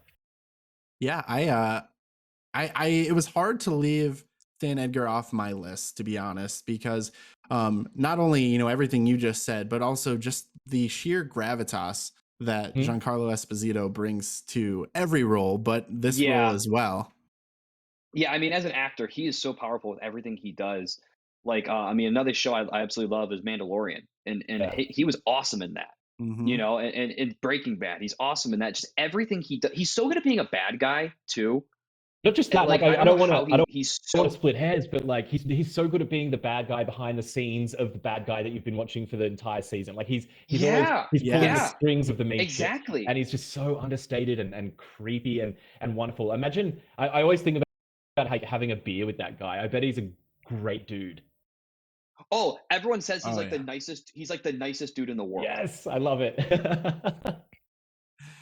So then, Josh, who's your number two? So my number two, and this is probably going to be controversial. My number two is actually Butcher. Oh, punt, but I'll hear you out. Let's. I disagree with you so much that I want to hear you out. We'll get back to it, but yeah, he's my number two. So then my number two was my punt from earlier, which is Madeline Stillwell. Yes. Where did she fall for you, Josh? She was number 5 for me. Okay, so big jump. I just thought this character was basically like, a lot of what was said for Stan Edgar. This was kind of, version, 1.0 of Stan Edgar in season 1, where you're getting just this character that seems very dead set focused and calculated. And so I think that's like the one side of her, but then you get this also kind of just super manipulative, and I mean that's very fitting, super manipulative, in the way that she is controlling of someone like Homelander. To your point, Josh, I think you mentioned that earlier, and I think there's just like I don't know. It's also partly like Elizabeth Shue is great in this role, and like I think this was one of her first roles, like big roles in the longest time, and so it was great to see her on screen. That kind of added to it, to be honest. But I just felt like this was a very like real character that was someone that like on screen in the public eye is going to be very straight laced, to the point, dead set, and like kind of cutthroat in the way that she operates, but then has this kind of this like ugly underbelly, so to speak, on the back end. Does that make sense? Yeah. Yeah, that makes perfect sense. And so I like I said, I kind of leaned a little bit towards that, like just corruption inside, as far as like what was interesting in this particular story. And I thought that Madeline Stillwell definitely fit that. So then we are on to number 1, which I believe is going to be our Billy Butcher It conversation. has to be, yeah. Yeah, well, so Butcher is my number 2. He's not my number 1. Okay, so we're going to end with Josh's number 1. Okay, yeah. But Butcher did slightly edge out Chris Hansen for my number 1 spot, because Chris Hansen was on TV in the show for like 5 seconds. Oh yeah, that's right. He was. I forgot about that. What was he looking for again? but- Who was the crime? I can't remember, but it's funny, right? Isn't he looking for translucent or something like that? Anyway, sorry, I don't mean to derail, but it is a very funny cameo. It was something like that. Yeah, he was. Yeah, it was something like that. But Mike, go ahead and why don't you kick us off as our resident Aussie here? Well, yeah. So I'm going to claim that Carl Urban, the character from playing Butcher, is Aussie, even though he's not. But Australians have this weird thing where the minute New Zealanders do something cool, we take it and we don't give it back. So Carl Urban is Australian. You've heard it here first. And therefore Butcher. And so, but it's beyond that. The love is more than just some weird sense of patriotism. He's such a fantastic character. You see all these kind of similar characters would be, the leaders of their organizations. So guys like Ethan Hunt from Mission Impossible, or things of that caliber. But what separates Butcher from those guys is he is the best. He's not pretty good, but he's the best. He never is stuck in a situation. He's always got a way out. He's always got a contact or something to go to. He's kind of akin to Batman in the sense that like he doesn't need powers because he's so goddamn organized. And that's one of the reasons I love. And then he's so human too. They made sure to pander to his human side. When you recall the therapy session where he breaks character and loses his cool and he's screaming at them, where is your sense of justice? Where is your rage or whatever? So I think it's really interesting how nuanced, but how overpowered he is. I think that's really cool. We deserve that. Audiences deserve a character that just doesn't seem to ever lose. And that's Butcher for me. Yeah, I would say second to all of that. I think the only thing I would add is just, the argument I made earlier for Becca and how she like made all these sacrifices and was willing to go through so much for her son. I think you could say the same thing for Billy, except for Becca and throughout season 2. And I think that added even more depth to the character that was already well established in the first season, to Mike's point. Yeah, and I think too. I mean, like there's just something about Butcher, and I kind of struggle with 1 and 2, but I made him number 2. Is he's so just enjoyable to watch. Like everything he does is just so funny. It's so entertaining. I mean, I watched the trailer the other day because I saw Top Gun and they played the trailer beforehand, and just some of the quips that he comes up with are just amazing. And it's like I can't get enough of watching him. But yeah, I still put him number 2. So that's a bold move, Josh. But who did you have ahead of the Butcher? You guys are gonna hate me for this. Oh God, is it Huey? My number 1. It's Huey. Oh Yeah. man. No, so here's I forgot why. about that. Yeah, so here's why. So first of all, I see a lot of myself in Huey because he's just this kind of nerdy kid who got dragged into it. Like he did not want to start fighting soups. He got dragged into it because his girlfriend died, and he wanted justice. And he's just this kind of you were talking about how he kind of needs to get his shit together. I agree, but I think that's the thing that's fun about him is he doesn't have his shit together. He is just this guy who's dragged into this, and he's like, "What am I doing?" But he keeps learning, and I think he keeps trying to do. His relationship with Starlight is so interesting because those two you can see he's conflicted because he realizes all soups aren't bad, but he also knows what they can do, and he's like he wants to do good for Butcher, but he also wants to keep Anne impressed, and he wants to keep his dad safe, and he has so much going on that it was super cool to see, and I loved him as a character for that reason, and he's been my favorite probably since season 1, and season 2 just grew him even more. I mean, I have to say, his character growth is cool, and I'm so glad that they didn't just kind of keep him relegated as this kind of, Alice in Wonderland kind of deer in the headlights character, because that would have been extra. I don't think I could. I think it would make it unwatchable if he just kept being, oh my god, what's happening? But it's cool when you see him start getting his head around things, when he starts realizing that he has some of the answers that he would normally go to Butcher and the others for. I think that's cool. Perhaps I'm being just too arrogant. Perhaps I don't want to admit how much I resonate with Huey, and that's why I psychologically couldn't put him on my list. But whatever. I am what I am. Yeah, well, and that's exactly why, because I was like, he's just I kind of get it. Like he wants to do his best, but he's just trying and failing at times, but he keeps trying, and I think that was the thing that I resonated the most with. True. Yeah, I think those are great points. I think I mentioned it already, but I think he does kind of suffer a little bit from the protagonist syndrome for me, where it's just like I have a harder time seeing him as interesting as some of these side characters that get to kind of venture off the beaten path a little bit more. But that's really my only kind of criticism, because I think everything you said was true. It just didn't maybe resonate with me quite to that level, but I totally see where you're coming from. I think he is a surrogate. Yeah, sorry, I didn't mean to interrupt. No, I was gonna say I had a feeling it was gonna be unpopular with me picking it for number 1, but that's not okay. Unpopular. It's controversial, yes, but not unpopular. I can understand it. Yeah, controversial. Yeah, go. I think it's a good way to put it. I think he is somewhat of a that's, surrogate. He'll they will sort of embed him as a blank slate in some of his moments, so that we can be like, we can project ourselves on him. I think, I might be wrong about that. Maybe I'm not fucking paying attention to the episode, but that's kind of where he becomes a bit lackluster, because we're meant to be doing the psychological flaw routine of putting ourselves there, and I'm not focusing, so I'm not doing that. But yeah, I appreciate Huey. I don't mean to yuck your yum. Sorry, man. No, it's all right. It's okay. I'm all right with it. So that's our top 5 non-soups. Let's go ahead and take a quick break, nice little pause, and then when we come back, we're gonna jump into our conversation about our top 5 soups.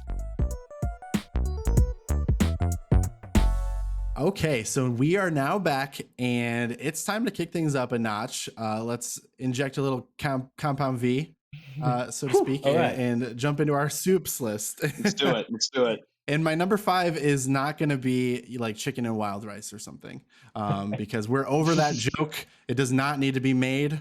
We're over it. Done. But I'll go ahead and kick us off this time with my number 5, and I'm going to go with Black Noir. Well, yeah, punt, because I've got him a bit higher. Yeah. All right. Let's move on then. Let's just do reverse order. So Josh. Yeah, my number 5 is actually Ezekiel. Yeah, I don't know why his character was just so damn funny to me, because I think it's maybe being in an America thing, because I mean I don't know about you, TJ, but like we definitely have those like figures who run like the mega churches who are just kind of weird, and I think making him like a superhero too was just so funny, and he was like, oh, like using like the my powers were a gift from God, and it's like it was so fun to watch. And then my favorite thing was he was like, so anti-homosexual, and then he's secretly gay behind the scenes, and it's just there's so many times that happens too. It's a you know, little bit of that, commentary for sure. right, exactly. And it was so real to me, and I think the character just made he made it so good, and I loved when that scene, especially with him and Huey, when Huey's kind of like, I'm on to you, like it was so fun to watch. Yeah, I think that's a good one to kick off your list with for He's sure. creepy. Let's see. So Mike, who you got at number 5? A-Train as a point, because I hate him so much. You know, he's so evil and bad that like I would normally leave. He's a punt for me though. Oh shit. Okay, well I'll keep quiet then. So I'll hold you there because it is. I think I got my me. point across anyway. We could just move right along. So then my number 4 is Kimiko, aka the female. And did she wind up on anyone's list? Actually, she didn't, and I feel No, bad she wasn't for on that. mine. I can't believe I missed her. But yeah, go on. Interesting. Yeah.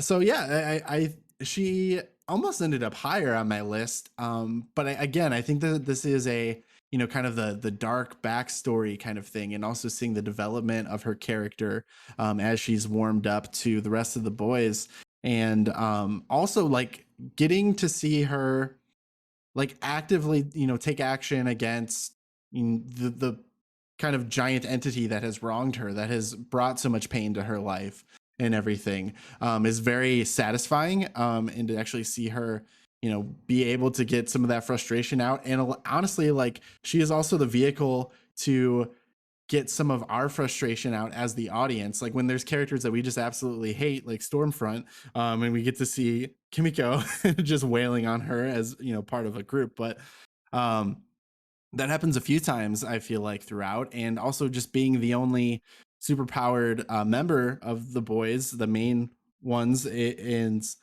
also interesting because they do tend to rely on her to as kind of a secret weapon to get them out of some situations.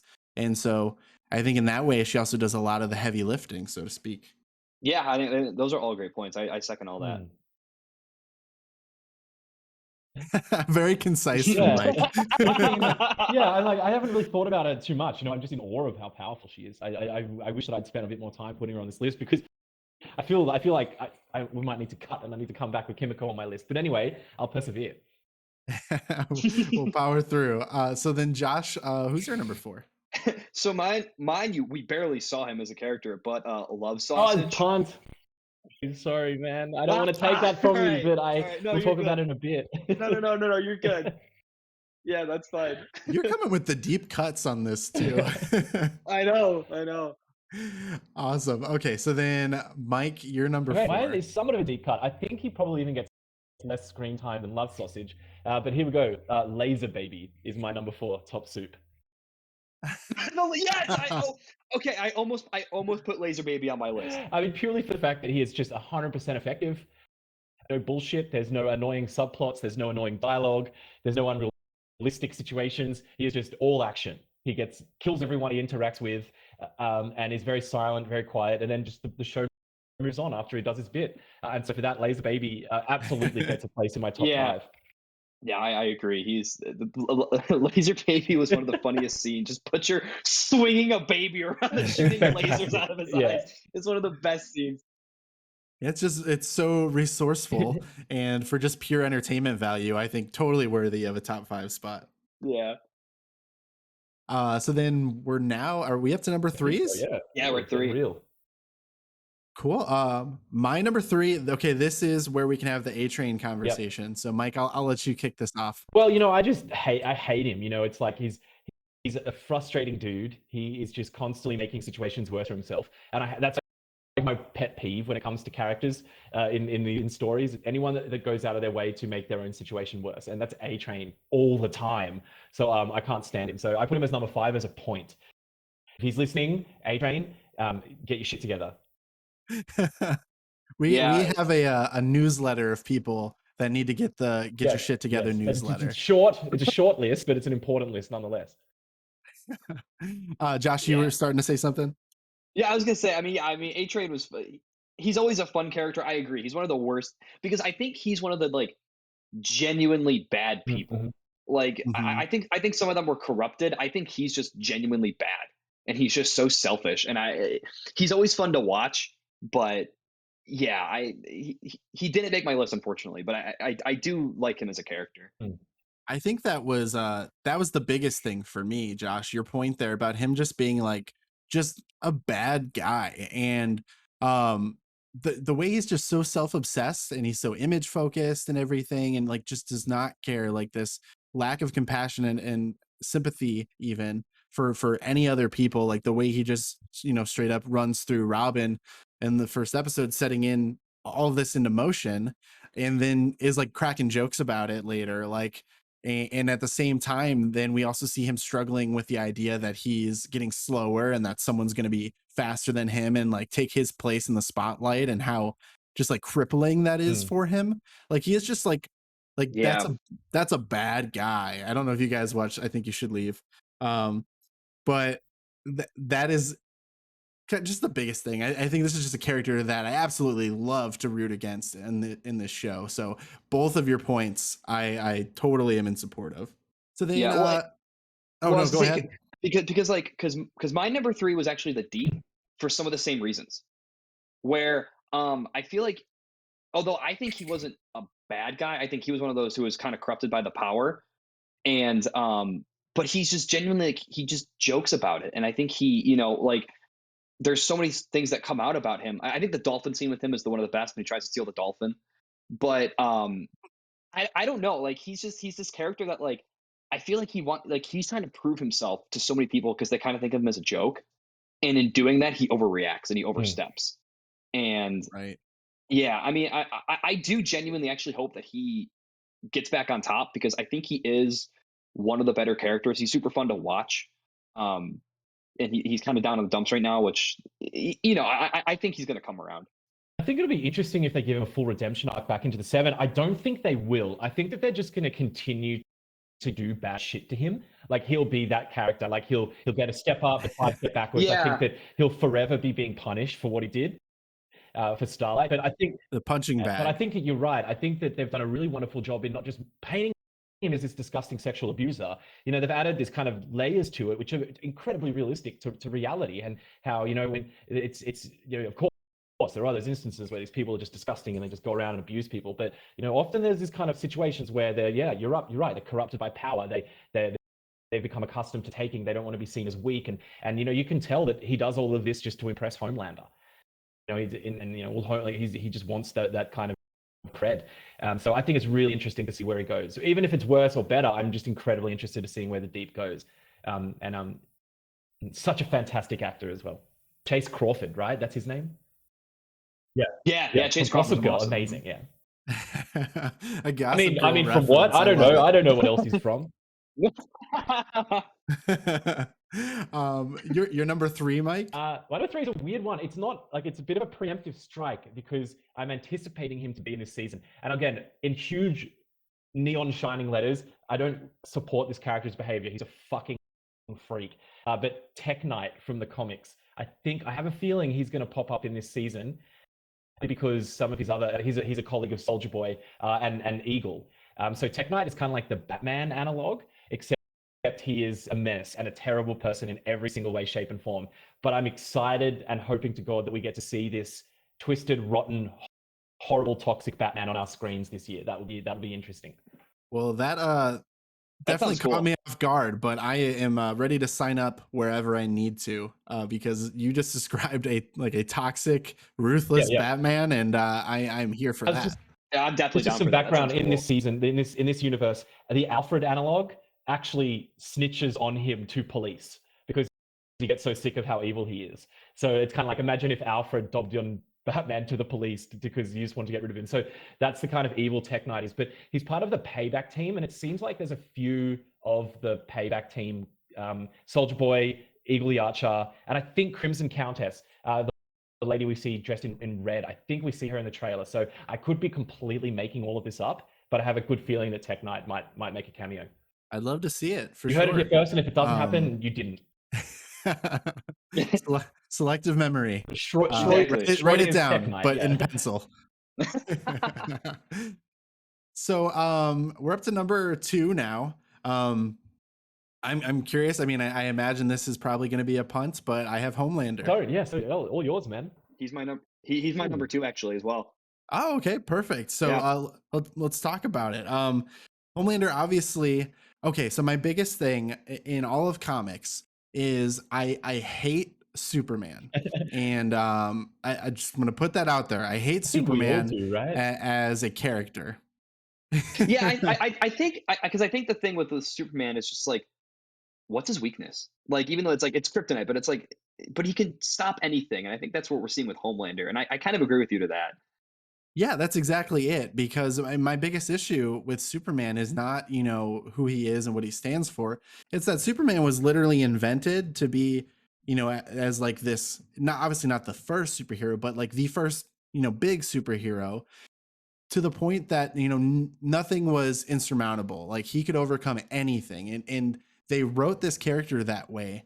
At the time it made all the sense in the world, but now in modern day, especially like in the last 20 years and so, when we're expecting now more complicated stories for our superheroes and our comic stories, it doesn't work for me, and I don't think it works in general. So you have to find ways of breaking him down and kind of showing weakness, and that can be hard to do. Like you can trip over that a lot of times, which is probably why we haven't had. Well, I'm not gonna critique Zack Snyder's Superman because I don't want a wildfire to ensue.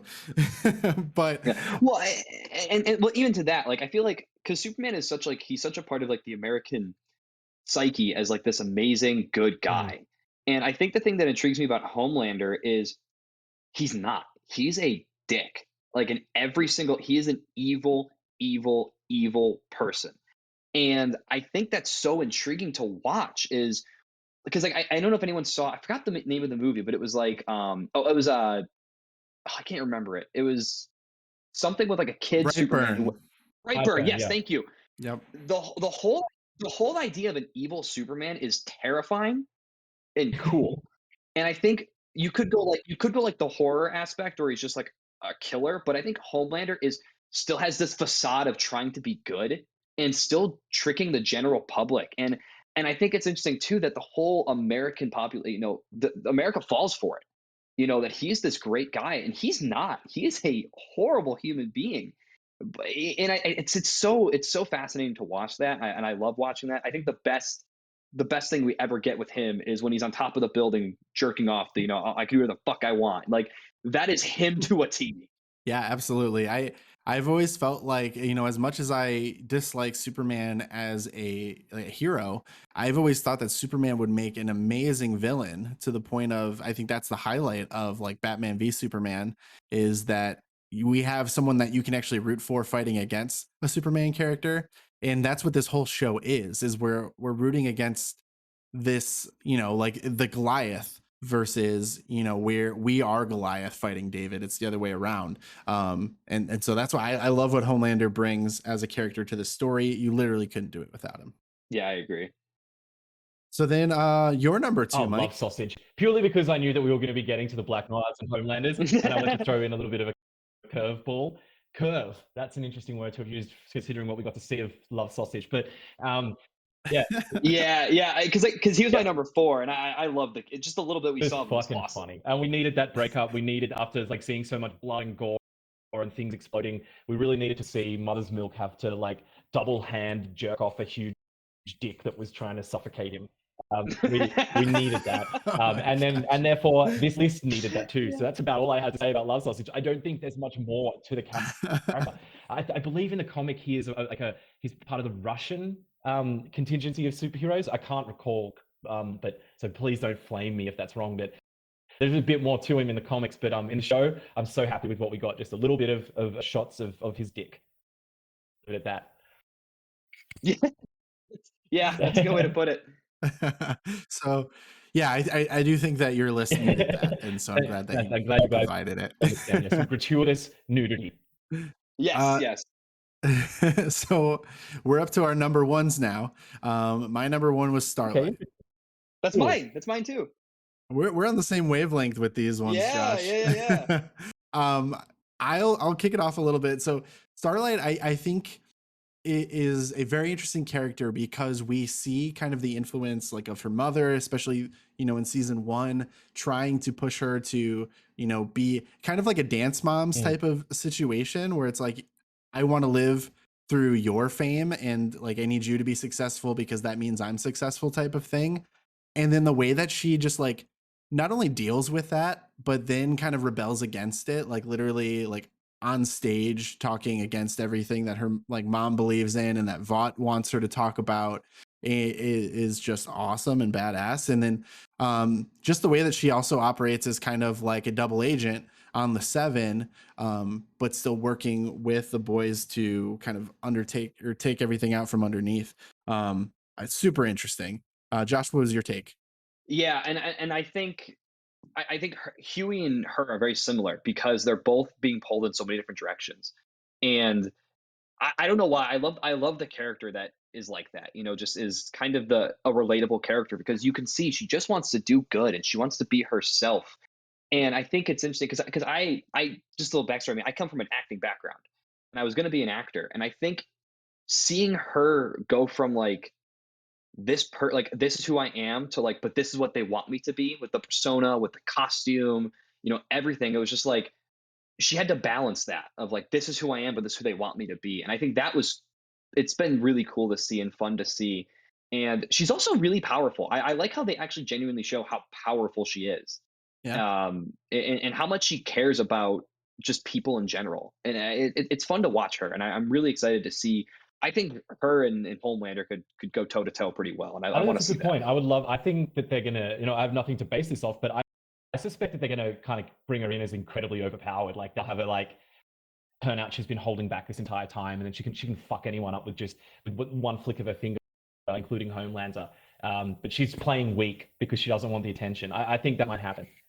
Yeah. I'd be on board. I'd be on board for sure to kind of see just the full extent of her power, and have a basis to, you know, gauge that off of. Like if she did go head to head with Homelander, like that would be the best, you know, scale to Sure, compare for sure. So Mike, Black your number Noir. 1. I think that he's just so. That happened again where I forgot about a punt. Well, who cares? The more we talk about Black Noir, you can't talk about him enough. You know, he's so cool. He's like just without any dialogue. I mean, how do they make that character so interesting and intriguing? It's, you know, he's a piano savant. He's an environmentalist. He has I forgot about a that. nut allergy. You know, it's like all these. We know more about He Black has a nut Noir than we do allergy. really about anyone, despite the fact he doesn't say a single line. And I also love the like fun fact that the actor that plays him, whose name I've forgotten, is apparently incredibly cool, kind, and a wonderful presence on set. So it's really interesting to contrast that, how weird it must be for these guys to be acting with Black Noir, knowing the guy underneath that mask is probably laughing at everything that's happening. And of course, in the Yeah. Well, like I think I was gonna say, I think one of the best scenes of Black Noir is like when Homelander's going through the 70s, like, you know, we're sloppy, we're you know, we're this or that, except for you, Black Noir, you're great. And Well, he's just kind of sitting there. Every time it makes me I'm laugh. not sure if you guys watched the animated sort of tie-over episodes that came out, but they sort of touch on a trope from the comics. Black Noir was kind of the original member of the boys, and sort of Homelander's entire purpose is to impress Black Noir, and so that was cool to see that because that's in the comics. So it's cool to actually see sort of Black Noir, how much Black Noir's approval means to Homelander. So and just everyone's so scared of him. But then, you know, and he's such an interesting. But I think the best bit is when he walks past the dead whale and he just does that little touch onto his heart because he's like he's so utterly heartbroken by the dead whale. I think he wins for me because of that. I agree with all of that. He was my number 5, and I forgot about it, to be honest. But I couldn't make a better case than you just. I think we're all in agreement. Yeah, Black Noir deserves to be somewhere on this list. Yeah. I'm actually upset I didn't put him on my list. He probably should. I went back and forth between him and the Deep for 3. So awesome. So that is our top 5 soups. And you can compare and contrast both of those lists. I thought we made some good points for a lot of interesting choices for sure. So guys, I want to thank you again for being here. Any like quick sentence that you're looking forward to for season 3 or that you're hoping for? I mean, I'm excited about Jensen Ackles as Soldier Boy, and I think that's perfect. Hell yeah. Yeah, and then and Herogasm. I just keep hearing about that, and I'm so excited to see that. It's going to be one of the weirdest scenes, and I'm just I know they said they had to cut so much from the comics because the comics are just so vulgar. They're like, we You can't wouldn't do want to see this. it anyway, Right. you know. But yeah, the Herogasm is going to be insane. But for me, it's the boys taking, you know, in theory, this we don't know if it happens, but this kind of 24-hour compound V, I think that's really interesting as a plot device. I hope it's not a dream Yeah, sequence. You know, yeah, I've been burnt before when I've got excited for something in a trailer and it turns out to be a fucking dream sequence and it's not actually real. But I really, really hope that Butcher takes it and gets some revenge. Yeah, I think we'd all definitely love to see that. I think for me, I feel like I love the commentary and the like parody is the word I'm looking for of superhero stuff that is kind of central to this show. And so I feel like they've taken a lot of shots at like the Justice League and Yep. DC through the first two seasons, and I'd love to see more shots at Marvel. As a huge Marvel fan, I think it'll be yeah. hilarious to see that. Well, I know we're gonna get that with Soldier Boy, and I think there was in the newest trailer there was a quote from Butcher, and I sent it to my friend who watched the show with me, and it was, "With great power comes the absolute certainty you'll turn into a right cunt." Butcher says that, and I think that's beautiful. I mean, that's so wonderful. Oh They're yeah, not even hiding it absolutely. anymore. Like they're just outright calling out Marvel No, and DC, no, which is great. You know, so I many of the love toxic it. yeah, tropes and toxic positivity and toxic bullshit from those stories are now getting leveled out, which I think is great. yeah. Yeah. So a lot to look forward to. I definitely going to be super excited watching this first episode that comes out June 3rd. So a day after this episode releases. So if you are listening to this on release date, I hope you are nice and geared up and ready to go because I know the three of Yes, us and will I will be. be watching it from the future. Guys, I'll remind everyone, but I promise I won't spoil anything. That's true. That's that is I'll true. just true. check in with a thumbs up or a thumbs down. I'll leave it at Perfect. that. Perfect. Perfect. Leave it in a Oh, mailbox that we can run out to and we'll check at it a there. lake house somewhere. Yeah, I'll find a lake house so we can share. Yeah. Yeah. There you go. Deep cut. We're making the lake house Next references episode, don't of spoil the anything. boys segment. Well, thank you again, guys. I really appreciate you making the time to be here. This has been a lot of fun. Anything that you're working on, or do you want to plug like your social media, anything like that? I mean, I'm not doing much. I'm preparing a move. I'm moving to Nevada here in a couple months, so I'm gonna be I got a teaching job out there. That'll be fun, and yeah, I'm just excited to get into more nerdy stuff that I've been looking forward to for like 2 years now. That keep getting delayed. Right. That's awesome. Yeah, Congratulations. good luck with the Thank moving, you, man. thank you, That's never going to be easy. thank you. No, it's like it's across the entire country. Right. So I'm not just saying nothing too cool to report on. Blunt Magazine, check us out if you get a second. And yeah, you'll find me in the diabolical boys posting. Yes, absolutely. If you're a fan of the boys and if you're listening to this, I assume you are. The three of us met on the Facebook group, the Boys Diabolical Posting. So if you want your boys memes, if you need that in your life, that's where to go. Yeah, absolutely. And I will include any relevant links in the description. So if you want to keep up with us, just take a look down there. But thanks again, guys. We will definitely see if there's another opportunity to talk more down the line. Okay, so that's gonna wrap things up for us on episode 208 of Waiting in the Sky. This was a great one. I had some really fun conversations with these four guests. It was great to kind of just jump full force ahead into television. I feel like I have a tendency to jump into a lot of movies and even get into a lot of video games on the show. And so anytime I'm able to highlight some television shows and get into TV a little bit more is such a treat for me. So it was great to talk Stranger Things, great to talk about The Boys. Thank you to all of our guests for making the time to be here. Thank you so much to Richard for all of the audio editing, the audio work. If you need any audio expertise, check out his website in the description. While you're doing that, also please consider liking, subscribing, leaving us a review. All of these things are just immensely helpful as we're looking to kind of grow and just improve along the way. So anyone that takes the time to do that, I'm so grateful, and thank you if you have done so already. But looking ahead to our next episode is going to be our review episode, releasing this coming Sunday, and that is actually going to be my thoughts on Stranger Things season 4 volume 1. And you are going to get my full thoughts on it because we went non-spoilery in this conversation. So I'm going to go full spoilers ahead in that review. So keep an eye out for that one. But until then, we will see you next time.